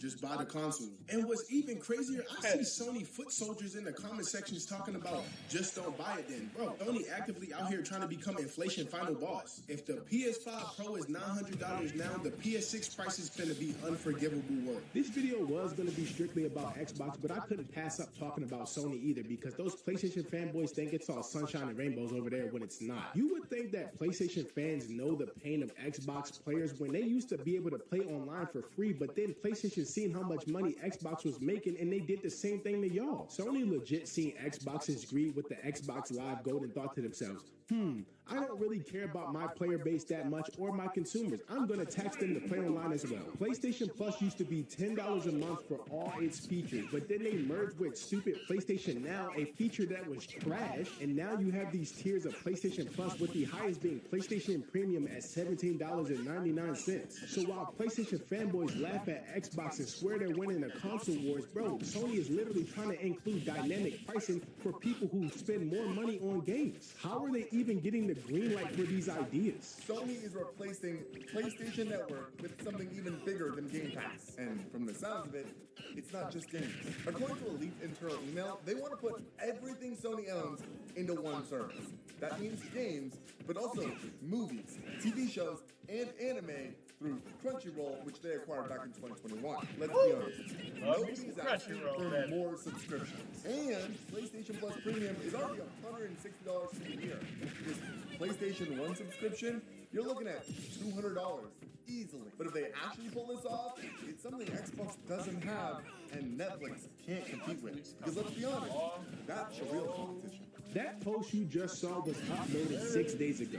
Sony, just like Xbox, is trying to make their consumers pay for stuff they don't even want. This era of subscriptions in gaming genuinely has to stop. Like, it genuinely has to. Like, I cannot be more serious when I say they are legit forcing us to pay for things we don't even use. So when I tell y'all on this channel, don't interact with that, don't buy this, don't buy that, I'm not saying it because I'm hating. I'm saying it because companies respond to numbers, not complaints. You can complain all you want. You can make all the Twitter posts you want. You can make all the Reddit forums you want. But if you keep spending, they don't care. And yeah, for the people who think the grass is greener on either side, it's not. They're both equally trash. Now, I know there's going to be some PlayStation and Xbox fanboys that genuinely try to go against me in the comment section because they think this is good for the gaming community. So I'm just going to address you guys now and wrap this video up. Some gamers genuinely think it's okay that I'm spending $30 a month on Game Pass because I'm getting my money's worth. They think spending $30 monthly for Xbox Game Pass is okay because they get 400 available games to play when they're not even touching a quarter of that. Y'all are justifying Xbox charging y'all $360 a year for games and features that you don't even own or use. You could be enjoying a game one day, the next day wake up and it's gone because Game Pass took it out. On top of it being bad for the gaming industry, it's just bad financial decisions in general, bro. You have many expenses in your life. Think of other subscriptions you have in your life. Netflix, Hulu, Amazon. Why do you want your most expensive subscription to be your hobby? You know when you're watching YouTube and you get 3 back-to-back ads that you can't skip, that's what's gonna come to gaming. And to my PlayStation fanboys, if dynamic pricing becomes a thing, how will you defend the fact that you have to spend more money on games because you pay for more games than the person to your left or your right? It's not fair. Not only is it not fair, I don't even think that's legal. These companies used to care that playing the game was your hobby. They no longer care about that. They only care about your money. And I know you're probably wondering, why haven't you spoke on Nintendo yet? It's because I got my own separate video for Nintendo coming, because Nintendo could poop in a bag of fries and their fans would still buy it. Other than that, though, that's all I got for you guys today. Let me know what you think in the comments down below. I'm open for discussion. Be sure to like the video and subscribe to the channel so that way YouTube algorithm promotes this video, because I think we need to make more gamers aware of this.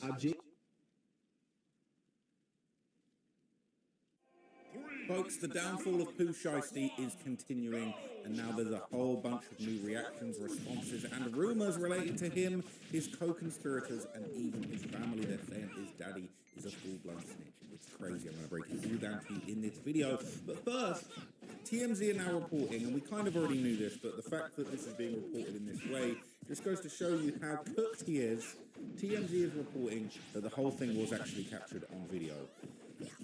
Yeah, this isn't going to be great. This isn't going to be great in the forum, okay? Pooh Shiesty and his crew federally charged with the robbery and kidnapping of Gucci Mane. All of the suspects were allegedly captured on surveillance video, okay? DOJ said Shiesty and his alleged co-conspirators executed the armed takeover, forcing Gucci at gunpoint to sign the release, letting him out of his contract. Along with the indictment, feds included snapshots of surveillance from the building. So it's looking like they might have a full video. Now, people have been posting these still images as if they're a video. They're not a video. But there could be a video coming, and it's going to be bad for Gucci Shiesty, okay? It's not a good look, all right? So there's even the one where it says one of them leaves to retrieve a duffel bag. Now, a lot of people are posting cope on social media today talking about, well, the feds got to prove it. Ain't nobody know what went on inside that room other than Gucci Mane and Pooh Shiesty. That's cap, all right? And going out to retrieve a duffel bag that we're being told, Pooh Shiesty said, go get my bag. Go get my bag. and then he pulls a little mini AK out of it, all right? That's a bit... Listen to what TMZ said. That bag's a pretty big deal because that allegedly hold the AK-47 the crew used to threaten Gucci to sign the release. People talk about, what evidence? What evidence? Look at this evidence. Look at all this evidence. Look at the shiesty masks. He's called he invented the shiesty mask. So the feds are saying they stole Rolexes, all of this other stuff. Now, his father was also arrested in all of this raid, and his father, I believe, is actually already getting bail. We're going to talk about that in a minute. But basically, Pooh Shiesty's attorney, he's going to fight this. He said, I read over the indictment, and I can see some inconsistencies will address at future hearings. Now, that's his job, but that's serious coke. He is on the coke payroll right now. I'll save any further comments for after we get full discovery, because you know you're going to be cooked when you get that discovery. I know my client is looking forward to holding the government to their burden to prove that you are the dumbest criminal in history. Now, a judge has officially ruled, okay, get the headphones ready, right? You're going to listen. So, a judge has officially ruled that there is indeed probable cause to move forward with the case, and the cooking of Pooh Shiesty has commenced. So get your recipe books out, get your pots and pans out, your ladles, all of that good stuff, your spatulas, because it is a full-blown cookout with Pooh Shiesty. The hearing continues. In federal court today, prosecutors say what was supposed to be a business meeting at a Dallas recording studio quickly turned into a violent, coordinated crime. So we know about the crime, we know about the details, the stupidity that went on in that studio. But here is the talk that the prosecutors are ready to go ahead and cook Pooh Shiesty. The oven's preheated. Pooh Shiesty's used to that sound. A judge has now ruled there is probable cause for charges including kidnapping, robbery, and conspiracy. One of Big 30's attorneys, Murray Wells, spoke with us after the ruling. There are certainly gaps in the evidence. The thing doesn't make sense, sort of the way it's put together in the complaint. Oh yeah, that makes sense now. Doesn't make practical sense about how the way this may have happened. So we use this as an opportunity to sort of learn what their theory is. Yeah, so they're not showing you the whole recipe for the cooking, but the cooking has commenced. But what's even more crazy, they're now saying that Pooh Shiesty's father was a snitch from all the way back in 2009. District Court of Tennessee plaintiff versus Lontrell Williams. Defendant Lontrell Williams, through his attorney, knowingly and voluntarily agrees with the United States through the U.S. Attorney of the Western District of Texas to plead guilty to these counts. Pursuant to Rule 1, in consideration for his plea of guilty, the judge will recommend he gets a 3-level reduction for acceptance of responsibility. Now, is this telling? This is a plea agreement, but people have been saying, Squawk 100, everyone's been saying his dad's a snitch. Now, this appears to be a plea, okay, based on the defendant's ongoing anticipated future assistance to the government. It's contemplated he would get a 5K1 letter. Now, that's where the telling comes, okay? That's where people believe that's telling. This would solely be the discretion of the government. It's not part of the plea, it's beyond the plea. Both parties in good faith are required during the cooperation period. You see that word there, cooperation period. It's not a good look, including the defendant's provision of truthful information that assisted the investigation or prosecution of other individuals. Top, okay? Rat Lanta, we're going to need to come up with a name for... I'm not going to say Rat Memphis, because there's definitely a lot of solid individuals in Memphis. I've met one or two of them, you know what I'm saying? Shout out to Hernandez, go shout out to Cold Feet, right? He'd be linking me up with all the hitters over there, okay? So look, it is what it is, the sentence reduced. You see the letter, right? It's done, okay? They say he told. So questions are now being raised after the news reported that his dad was granted a bond. Could his dad be telling as well? Could he be? Is his dad telling too? His dad got slipped out on a bond real quick. Federal court downtown. Please don't tell me he's going queso. Kayla, that hearing in fact just wrapped up. Darcy, is actually still going on, heading into hour 4 at this point. But we were able to get a bond assigned for Lontrell Williams Sr., the father of Pooh Shiesty. The judge ultimately decided she's going to assign him a home incarceration, which she says is the strictest bond she can assign outside of giving him or granting him into federal custody. She said the only time he is allowed to leave his home is to attend his court dates in Dallas, where this case will ultimately be tried. And she said he'll be under electronic monitoring while this all plays out. Now, yeah. It makes you wonder, how's he slipping out there so well? People said all of them probably will get a bond except for Pooh, federal detainer, and he picked up a new case. They're saying downfall of Mukaru definitely not getting bonded. They were both just released from prison, same time as two. Without Baby Slime's getting one either. He got arrested earlier for a gang takedown or whatever. KD, 30, and Twin are probably the only ones who'll get a bond. Either way, they're cooked, unfortunately. Father of the Year award goes to definitely not this fool, right? He also recently got exposed for being an informant in 2009. He was saying, Car, that ain't none. Car, that ain't NB, but whack 100. Lame ass dude been a Brewster. He know this is real Memphis type. This is how people talk in Memphis, but type. Car, that ain't no, I guess that ain't no bullshit. But whack 100, lame ass dude, he been a Brewster. He ain't know who Shiesty was pops was before this shit happened. We found out all that info that quick. All right. Now, he's had words with Shiesty's Pops before, a couple years back. Mama Shiesty too, he waited until Pops caught a case to post the paperwork.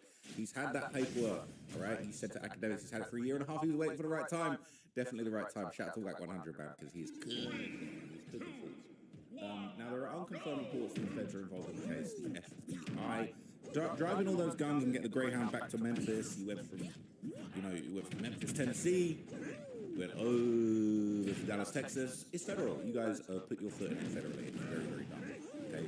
People have been saying the feds have officially stepped in. I don't think that's been officially confirmed, but a lot of people are reporting that. It would not surprise me, considering the circumstances of the case. Now, interestingly, according to some reports, the same day Pooh Shiesty allegedly committed the crime was the same day that he posted his own paperwork to beat the snitching allegations, right? This is when 21 Savage's late ass was saying, streets is finished, streets is done, fuck the streets, right? Pooh Shiesty hopped on the bandwagon, posting his paperwork, talking about traumatized, they don't know the half, I'm so traumatized by my case. 2 hours after this, he went out and got another case, so that trauma clearly runs deep. Supersede indictment, man, this the indictment out the original indictment, so we got indicted twice, nigga. Bro, you getting indicted a whole other time, and on top of this, man, you dumb as hell. So they smacked us with no charges, nigga, thinking that shit would break us or make us, nigga, conspiracy to possess firearms and further the drug trafficking, violent crimes, nigga, 3 other solid niggas you will ever see, nigga, name on a piece of paper. Is his dad on there? He said 3 of the solidest dudes you ever seen on the paperwork. Bankroll 375, I see you. He on here again. Thank God his daddy wasn't on there when he's talking about these are the most solid dudes you'll ever meet. Nigga, bankroll, D-roll, nigga. These niggas solid, nigga. These niggas solid, nigga. We kept a G. We traumatized about this shit now, nigga. For real, nigga. I really went through it, nigga. You niggas better watch our mouth when y'all say nigga name, cuz I was facing 20 plus or 20 plus another 20 plus life, nigga. Never told you, never folded, nigga. All my shit add up, nigga. Yeah, nigga, every page add up. You see 1 through 10 on anything. Stop playing with a nigga name, nigga. Made nigga for real. You niggas don't know the half of this shit or what's really going on, nigga. Yeah, my paperwork 4,000 pages long. I go all day with this shit. You niggas don't know what really going on. You know what you see on the internet, you content creating ass niggas. Content creating ass dudes. You better not be talking about me again. 21 Savage break my MacBook. Shit happened to it. He said this was him. He was heading to meet Google. I wonder if he printed out all of this paperwork at Staples where he printed out the incriminating contract that he made Gucci Mane sign at gunpoint. But anyway, shout out to Staples, man. But you know, they got the print and copy and on lock. All right, but this guy is such a dummy. Anyway, Charleston White would also open up about the situation. He would discuss ongoing rumors that Gucci Mane actually made a significant amount of money while Shiesty was in prison and refused to pay out. They're saying tens of millions of dollars were kept from him, and that's why this went down. So Charleston White popped up with Aiden Ross. Aiden and Unk is a deadly duo, and Charleston White was given the goods, man. Listen to this. Thing when we spoke with 6ix9ine. Yo, what's up, nephew? I'm on stream. I had a question. Can you explain this Pooh Shiesty situation? He just came home to take pictures and get some new stories to tell in the day room when they playing dominoes and on wreck y'all and they lifting weights. He didn't come to stay long. He said he came out of jail just for a couple months to get some better stories so that he can tell the fellow inmates some fun stories while he's back in the feds playing dominoes. That's cold. What exactly did he do? Gucci made, his mother says that Gucci made $24 million while he was in prison. Didn't give him one brown penny while he was in prison. When he came home, he didn't get nothing. So they called a business meeting for him to fly to Dallas. He came to Dallas with his white boy cameraman, his off-duty police officer, security guard, and Pooh Shiesty, his daddy, and about 7 other niggas kidnapped them, robbed them, kicked them in the ass. Well, why'd they do that to Gucci? Why'd they do it? They were mad because they feel like he made all that money and they give him none. He showed up and said he couldn't pay them because they were broke. So they forced him at gunpoint to sign to release him from the contract. So how did this all come out? How did Pooh Shiesty, how they end up finding out? Because the feds had him on a leg monitor, so they followed him and watched him do it, just like they watched the mob people commit crimes. Wait. Hold on. So Pooh Shiesty had an ankle monitor, and he robbed Gucci. Yeah. And while he was on his way to do the thing, his parole officer called him and told him, "Hey man, you need to go home. You're not at home." So yeah, man, he's stupid, man. He really a gangster though. Hey, I got. He said he's stupid, man, but he really a gangster though. Shout out to Charleston White. He was about to go to a live show after that. Live comedy show, man. Charleston White's definitely someone who is legendary in this game, man. But he said he really dumb as hell. Now another Memphis legend. Shout out to my guy Quet Hernandez Govern. That's my guy. Okay, he spoke with academics and he broke down some of the backstory. How he basically believes that Gucci got pulled back in, and you know he's going to give some of the backstory on how the crime was reported to authorities. Hernandez Govern's been saying this for months. All right, you should have believed him. See what he said. Him having a caretaker, Keisha Kaur, his mental episodes, and what do you mean he's having a caretaker? She, like, when she signs off on everything, she runs his phone. When people call, she decides if he talks on the phone. You didn't see the Breakfast Club interview? So, a little bit of context, man. Gucci obviously dropped a book about his mental health struggles. He popped out with his wife, Keisha Kaur, and she basically said she controls his life. Gucci Mane got mental health problems, you know, he's finally seeking help for his mental health problems, but she really runs a lot of his life. And thank God, she'd be keeping him out of trouble, she'd be keeping him on the right path, but he's kind of saying it as a bit of a disrespect, like his wife runs everything, but honestly, Gucci needed that. He would be dead or in jail if that wasn't the case. Yeah, I did. Yeah, but she said it was only during, I don't know, it was a little bit... Man, listen, bro, listen. So you think Gucci is slipping now because, you know, he's letting his woman run his life, she's answering the phone, she's probably packing him lunch, sending him to me. Man, listen, the old Gucci that everybody know would have did, I think, in my opinion, would have did everything in his power for these charges not to be brought or whatever. I think Keisha Kaur played a major role in this indictment, enforcing it. I do know the undercover officer that was Gucci's bodyguard. You know, he was the one that went, you know, that started this whole domino effect. Oh, wait, break that down. So because Gucci, when Gucci got robbed, Gucci got a bodyguard, which is an off-duty police officer. Okay. And, you know, best bodyguard to have, too, Bob. Yeah, for sure. When you're not doing crime. Exactly. So with that being said, you know, when he was in there when it popped off, and he reached for his shit. But you know, street niggas had the ups on him.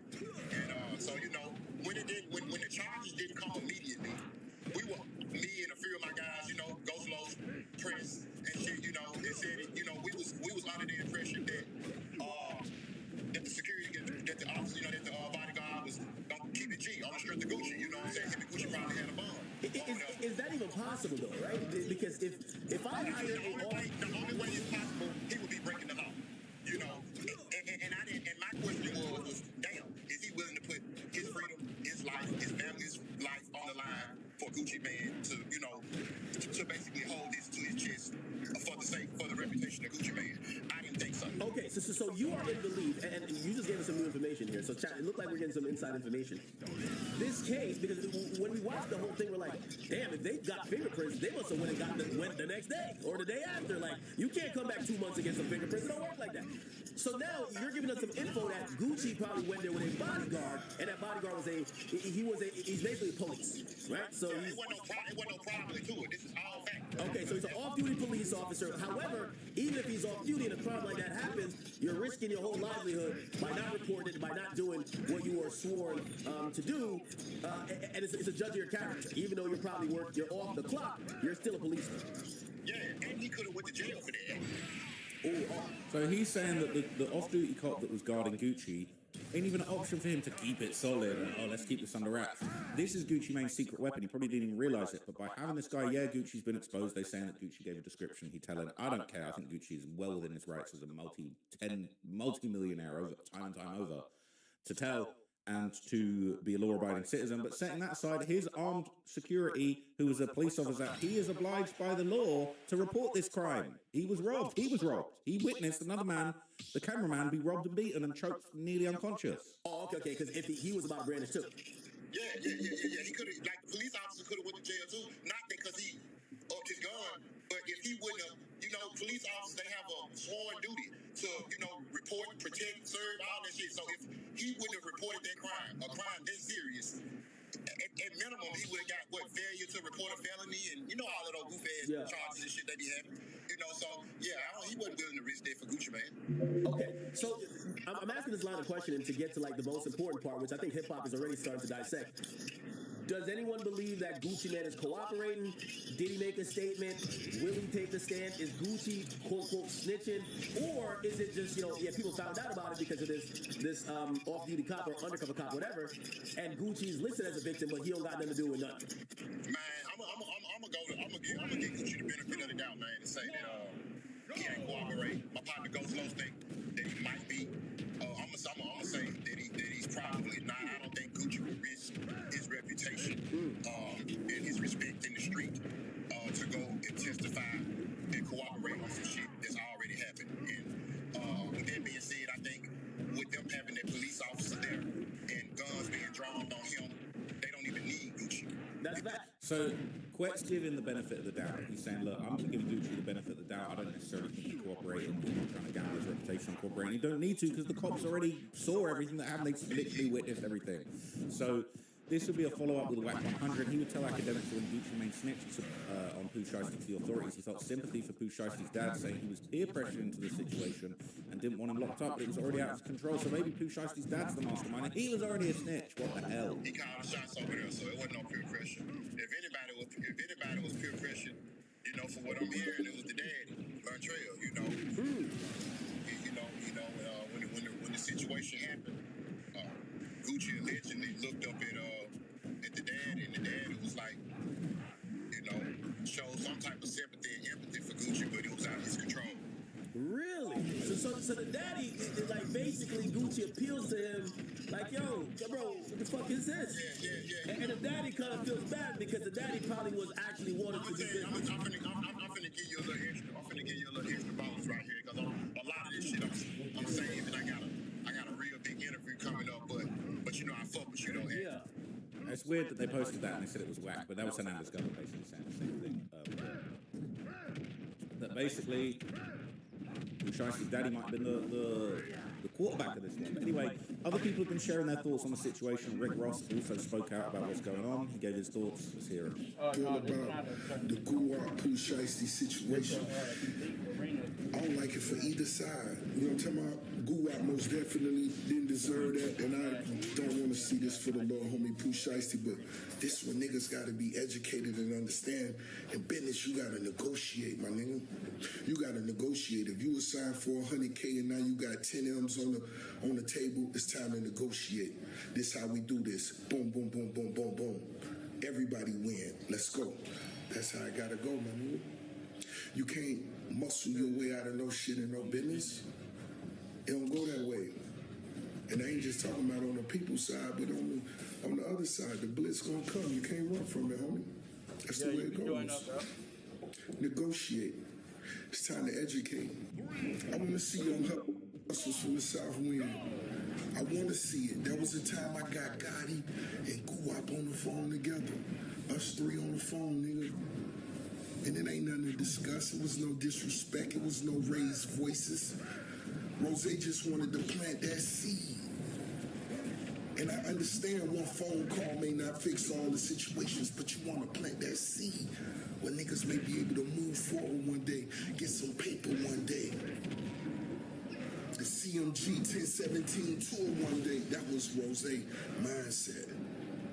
And I wish nothing but my homies the best. When it come to business, let's negotiate. Niggas can't take the streets to the do. Nigga gonna get a life sentence with that shit bullshit, nigga. Let's get to the B's. Listen, I'm on that Nino Breeze today. Omerta just was released. We back in Paris tonight. So look, it's crazy, man. And there's been a few really interesting tidbits that have come out. Sort of like, pieces of news that passed people by at the time, but now is more relevant. There's this old footage of Pooh Shiesty, him back in 2021 when he was good with Gucci Mane. He gifted him a track horse. How far left did this relationship go, man? So look at your round. Look at your.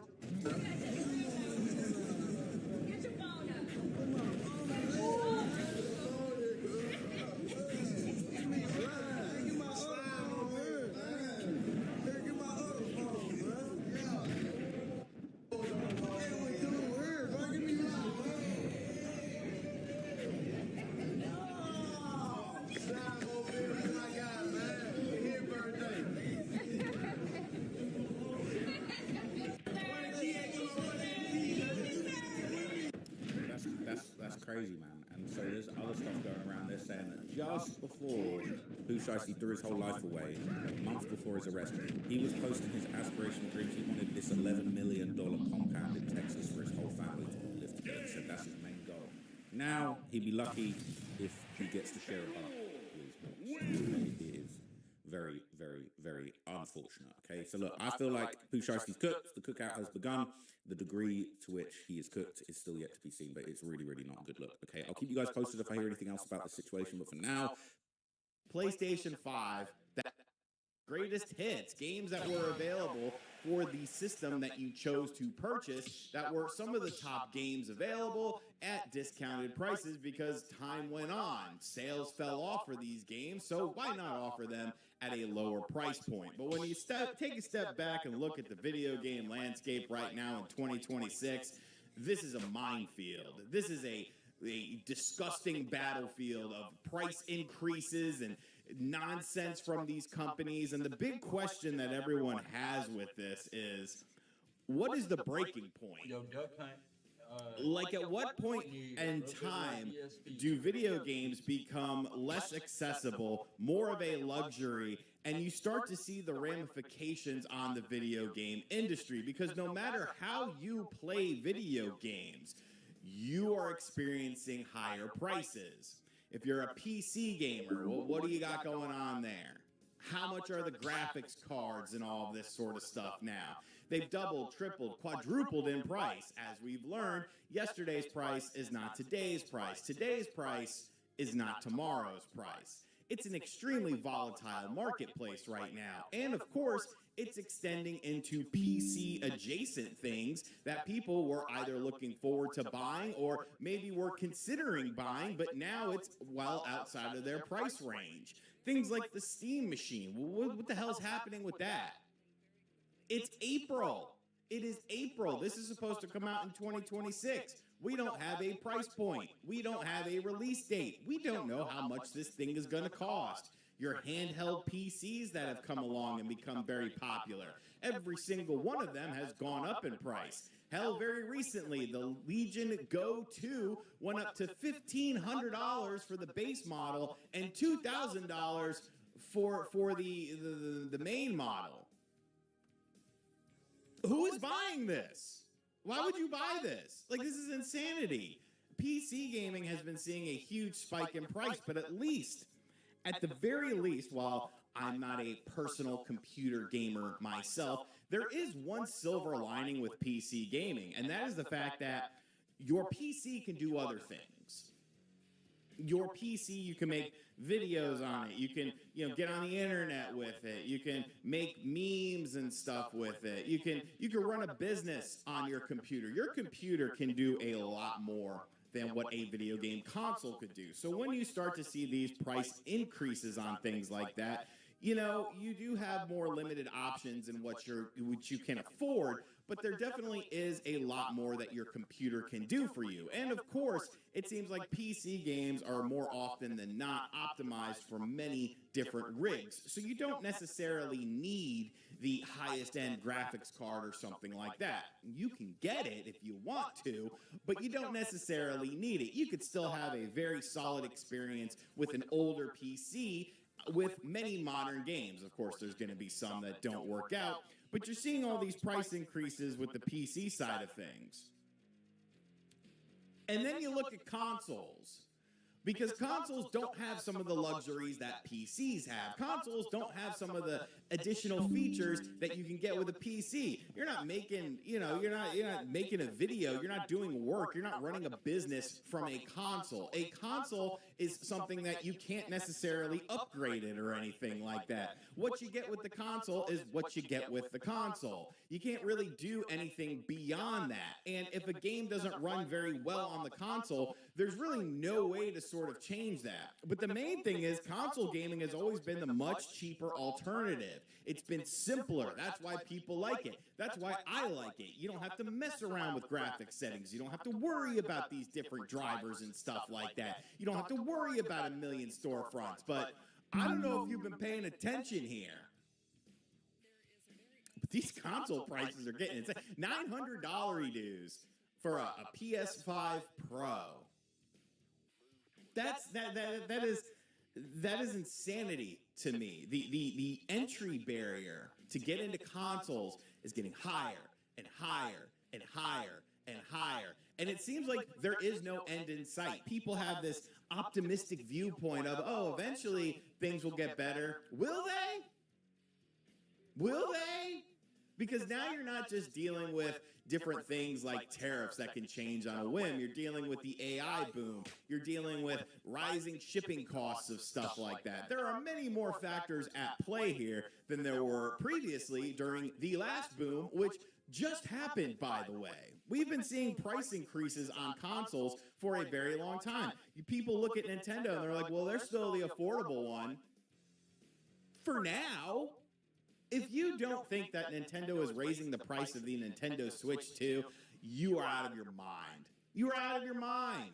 It's going to it is an inevitability. It's not a matter of if it's going to happen. It is a matter of when it is going to happen. All of these consoles are going up in price. Anything technology related is going up in price. And yes, I think AI is a bit of a boom, and at some point in time, there's going to be a burst with it. But that point in time is nowhere near where we're at now. The data centers are still being built. They've just been delayed because they're having problems getting semiconductors and different chips for these data centers.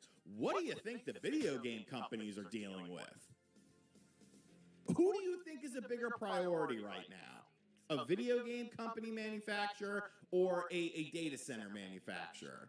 Spoiler alert. Spoiler alert. It's the data center.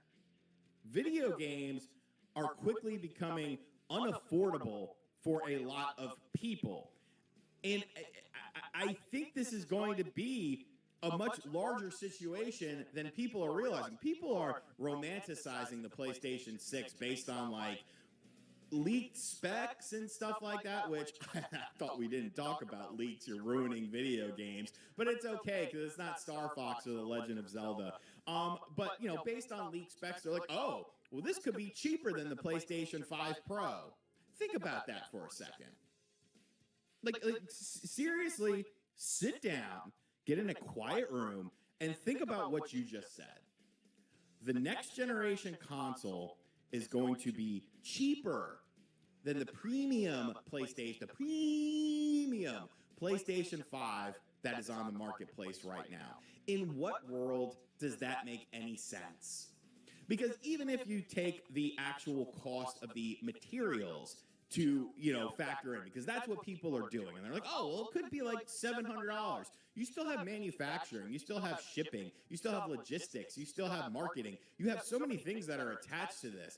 I think people are setting themselves up with the PlayStation 6 and the Project Helix for a massive disappointment when these prices are announced. I don't foresee a world where the PlayStation 6 is cheaper than the PlayStation 5 Pro as it stands right now. There is a reason that Sony decided to increase the prices of all of their systems. And unless this system is weaker than what the PS5 Pro is doing, I don't see a world where they're just like, oh, yeah, it's $700. But let's just strip that away. Let's give you your utopian society where the system is cheaper and it's $700 for the base model. Are you shipping? Are you selling the same amount of units you did with the $500 PS5 and the PS4 and stuff like that?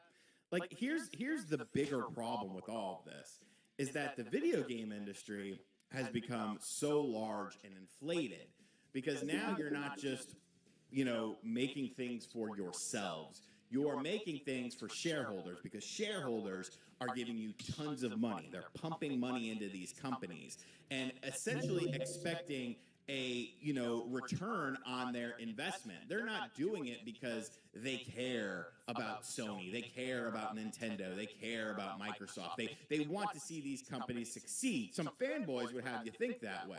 But it has nothing to do with that. It's all about getting a return on your investment. I invested $100,000 into this company. I want to see $200,000 because the company is now doing better.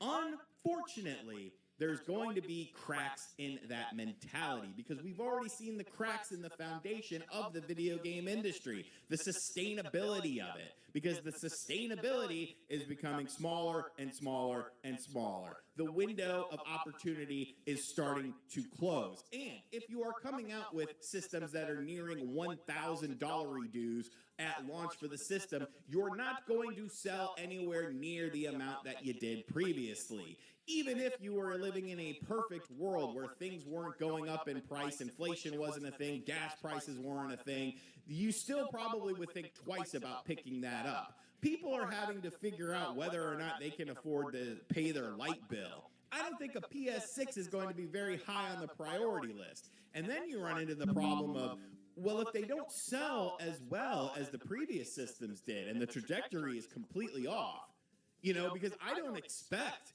the next generation, the Project Helix is going to sell like 15 million tops.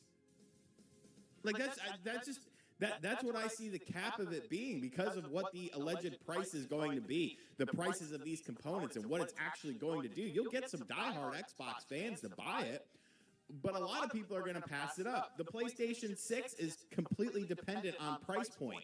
If you're only selling half of what you did during the PlayStation 5 during a similar life cycle of it, you know, 2-3 years into it, you've only sold half of what the PlayStation 5 did. It's not just about how this will impact Sony. It's about how this will impact the investors. And if investors start pulling out, they start selling their stock, they get out of the Sony and the PlayStation game, now you're shrinking the video game industry once again. I think 2026 is kind of the last year of normalcy for video games. I think you're going to see drastic changes in the future. More things like eliminating the console, just giving you, you know, essentially a Fire Stick that's a streaming thing for a specific company and a controller. And then, oh yeah, just play our games on the cloud. PlayStation and Xbox are already set up for that. I think Nintendo is going to offer a all-digital system that will be the cheapest system on the marketplace, coming in at about $400 with the Switch 2. I think it will have no cartridge slot on it, so that way they can at least make it up on the back end where people have to buy games from their storefront, thus making money on every purchase that is done, whether it's a third-party or a first-party game. I think that future is a lot sooner rather than later. Companies are wanting to phase out these boxes and pretty much just have services for you, because the service market is something that won't be affected by actual physical goods, at least in the terms of having a box underneath your television. Like, I don't understand why like nobody's like waking up to this. Like nobody's sitting there thinking about stuff like this. Everyone thinks that everything is going to get better and price drops are going to come back and games are going to get cheaper. You're at the boiling point. You know when you get a pimple and you get like the whitehead on it, and like if you just squeeze the sides of it, it explodes? That's where we're at right now with video games. We are at that whitehead, you know, area of it where it is so tender that the slightest little thing can make it explode and then burn everything to the ground. It's not going to be 1983 again in the United States with the video game crash, but there's going to be massive changes done. There's going to be casualties in this area of video games. Some of your favorite companies are going to bow out and move on to other things and try to do other things. It's way too volatile right now. And I hate to say it, but it's going to get worse before it gets better. Prices are going to go up. She's not going to come back to you. Face reality. Or I don't know.